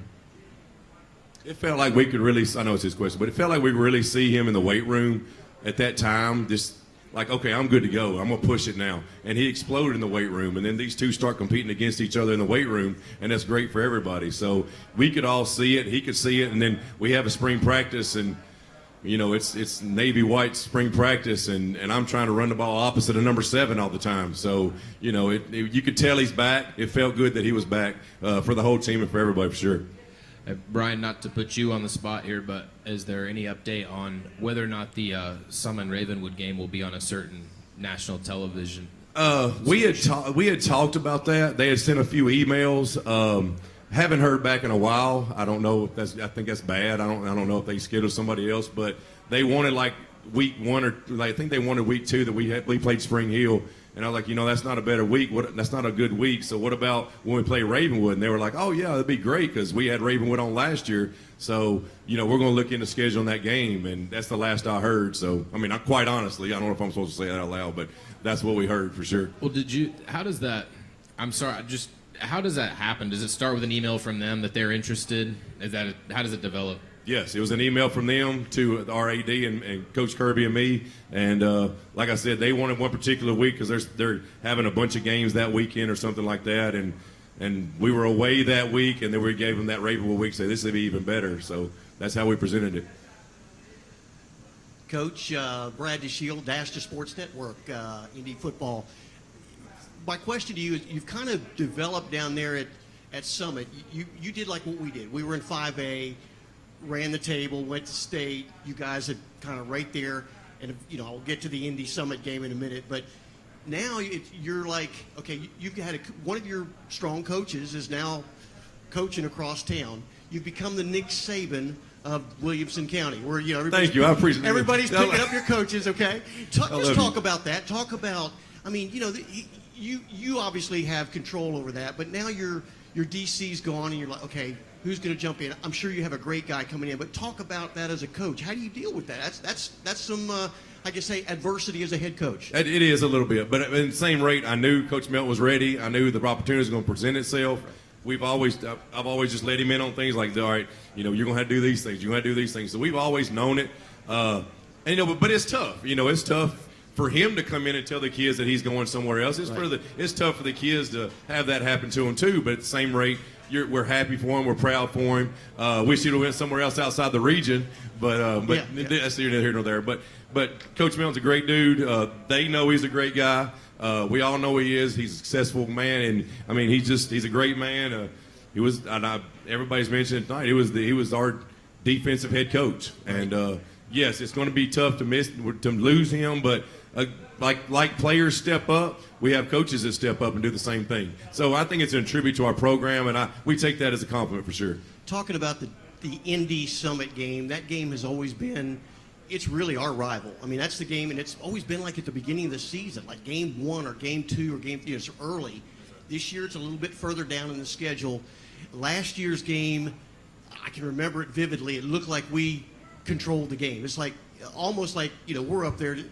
We're actually going to beat them this year. Yeah. And out of nowhere, with your quarterback, I mean, everybody was out, and I'm like, well, we got this. And out of nowhere, these guys come off the bench and just play hard, and then Destin comes back in, and needless to say, I won't talk about how it ended up. But what I want to get to is you have other players. I mean, these guys are great, and I have a question for them shortly. But talk about some of the guys that aren't getting some of the notoriety because they're going to Kentucky and so forth, and greatly, definitely deserving of that. But talk about some of these players that you plug and play that come out of nowhere, and we just kind of let down, and it was just great for you guys. Well, first of all, we're excited that it is a rivalry because there's so many years where it was blowouts. You know what I mean? Right. So it's great for us as a program to become that rivalry, to make it a rivalry. But yes, we were down 19, I believe, at one point of that game in the fourth quarter, early in the fourth quarter. And with the COVID practices and everything, you really weren't in shape as you would like to be. Right. And people step up, and I keep using the word, but I think that's the program. I think that's next man up. I think that's everybody knows the expectations of the program and knows what to do. And when Destin cramped up, we didn't fold. Thank goodness we had people to step up. So as a coaching staff, we're really excited about that, even week 1, because you never really know what you have going into a year, who's going to lead, who's going to step up. And, we had some guys step on. I was like, oh, heck yeah, we really didn't expect that out of this young man. And it was great to see. Yeah, we didn't either. I mean, it's fun to see, and it's the fun part about high school sports. You see guys mature right before your eyes that you really didn't expect that was going to happen at all, and they do, and you're happy for them. Then that smile they get on their face whenever they competed and did a great job. So that was a great question. It's a fun rivalry now. Coach Blade's a great coach. He does a great job, and these kids know each other. I mean, we played a lot in 7-on-7 this summer. Right. They know each other. They're very respectful of each other, but it's a big game for us for sure. Yeah, and if y'all actually were on the opposite side of the field, we probably wouldn't know the difference up where we are in the stands. You kind of looked a little bit, you kind of have that same look going on. Destin Keaton, congratulations on the UK commits. We're excited to watch you at the next level. My wife especially, she's from Kentucky, so she's real excited. But anyway, what I was going to ask you is, okay, this is your call it the final tour. It's like the going away tour for George Strait. He's riding off in the sunset, but going to do things. How will that affect you? I mean, you're going to Kentucky. You have that in the back of your mind. I don't want to get hurt. I know guys in a subconscious way, not a whole lot, because you guys are pure athletes. But talk about that just a little bit. Is there any mental thing there that you're saying, man, I want to play hard and I want to really excel in this new 6A conference that we're in, but I don't want to get hurt for my freshman year at Kentucky. Yeah, I get that. Yeah, it's definitely going to be harder just on the body, just because you're moving up a level, playing bigger kids, playing better competition. So you just got to take care of your body through the season. So that makes me feel comfortable, and I feel comfortable with Kentucky that if I do get hurt or anything like that, they'll take care of me. Right. And I just thank them for that. Yes. I would say I wouldn't really have any just like little thoughts about getting injured, but I'd say like you just have to play with confidence basically, and not thinking about all that stuff. But yeah, I'm really looking forward to it. And I think we were proud of them too for committing and getting it out of the way. I think that took a lot of weight off their shoulders, to have to worry about their senior year. Now they can relax and play, their senior year and have fun with their friends. Joe Spears, Tennessee, and Destin, we know about the weapons you guys got coming back. Your brother's back, Brady's back, but that offensive line, not a lot of people are talking about it. You got 4 starters coming back. Just how important is that coming into this new region where you got Brentwood, Ravenwood, Franklin, all these bigger teams? It's really important. I think my guys a lot, just what they do for me and the whole team. They're really big roles. They play a lot of big roles for our team. But going in it, I feel like chemistry that we have just made us maybe like a little better, or like just all the practice reps we've been getting together ever since like freshman year. So yeah, they really play a huge role in it. Keaton, you're going against your brother every day at practice. How does that maybe help prepare you, kind of along the same lines where you're going into this region where they have these dynamic quarterbacks and athletes, where he's probably the best one you guys would have played last year if he was on the opposite team? Yeah, it definitely gets you better just to practice against good athletes like Destin, and be ready for teams like Ravenwood with a mobile QB and other teams. But it's good competition, and it makes the whole team better. Tom Krieger, Tennessean. Coach, I can see the Nick Saban resemblance minus the hair, but with that being said, you win a state championship, now you're going up to 6A. What do you see as the biggest challenge for a team going from 5A to 6A as the defending 5A champs, going in arguably or most likely, or it is the toughest region in the state? I think depth. I think, 'cause the physicality of each week, still 5A, we don't have the numbers that they have yet. We're new to 5A, so our numbers are kind of low still. We don't have the 100 players yet. So I think depth is going to be key, to keep these guys healthy. We're going to not try to go both ways with some of them, but a kid like Brady Pierce, you can't help but go both ways. You can't get him off the field. He's going to play both ways, offensively and defensively. So definitely depth, I think, is the biggest concern because of the physicality of 6A. And Keaton, will he be both ways? Keaton, are you going to run the ball? We'll see.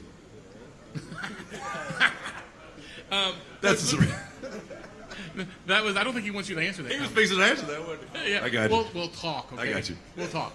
Hey, Coach, looking at your schedule, you got Henry County and Beach, and let's be honest, if you're playing 5A, I don't know if you play them in the regular season because it might be a playoff game. So is that why you're more apt to schedule them when they're non-region games, knowing that knowing those are great potential semifinal games if you're still in 5A? That's right, but we were scrounging. That was all we could get, really, I promise. And Henry County was late. I mean, we didn't. That was late to the schedule. To go to Henry County is a long haul. To do it the last time that we played them, and then the first time in their new turf. You know what I mean? So it wasn't by. I made a lot of phone calls, had a lot of text messages. So they weren't our first calls, believe me. But I mean, you got to do what you got to do to fill out a schedule, I think. And as tough as that region schedule is, you throw in Henry County and Beach and Shelbyville, and wait and see what Blackman's like with the new coach and everything. But it's going to be. Obviously, when you're the defending state champion, it's tougher to schedule. Most definitely. I mean, and yeah, it is. I mean, it is what it is. I mean, and I'm sure Oakland has that problem. Everybody in Williamson County has that problem. So it's just. There's nothing we can do about it as a coach. There's nothing we can do about it as a system. And I think that's just the way it works right now. And finally, obviously you played 98% of the season or 95% of the season without Keaton, with him hurt. Yeah. Having him back, what does he mean to your defense, knowing that he's back there on defense? Versatility. I mean, that's why I think the colleges love him. He can put his hand on the ground and rush the quarterback. He can drop in the flats. He can man-to-man coverage if we need him to. So it's the versatility he brings to our defense, and maybe whatever he can do for our offense too. And he makes us better as a team. Our offensive line, he's one of the best pass rushers they're going to see all year. So he's making them better in practice. And like Keaton said about Destin, I mean, Destin, one of the best quarterbacks that we're going to face defensively, and to have him throw perimeter every day is really helping our team. So these two guys, just accelerate everybody on the team. Anybody else? Thank you. Thank you. Thank you.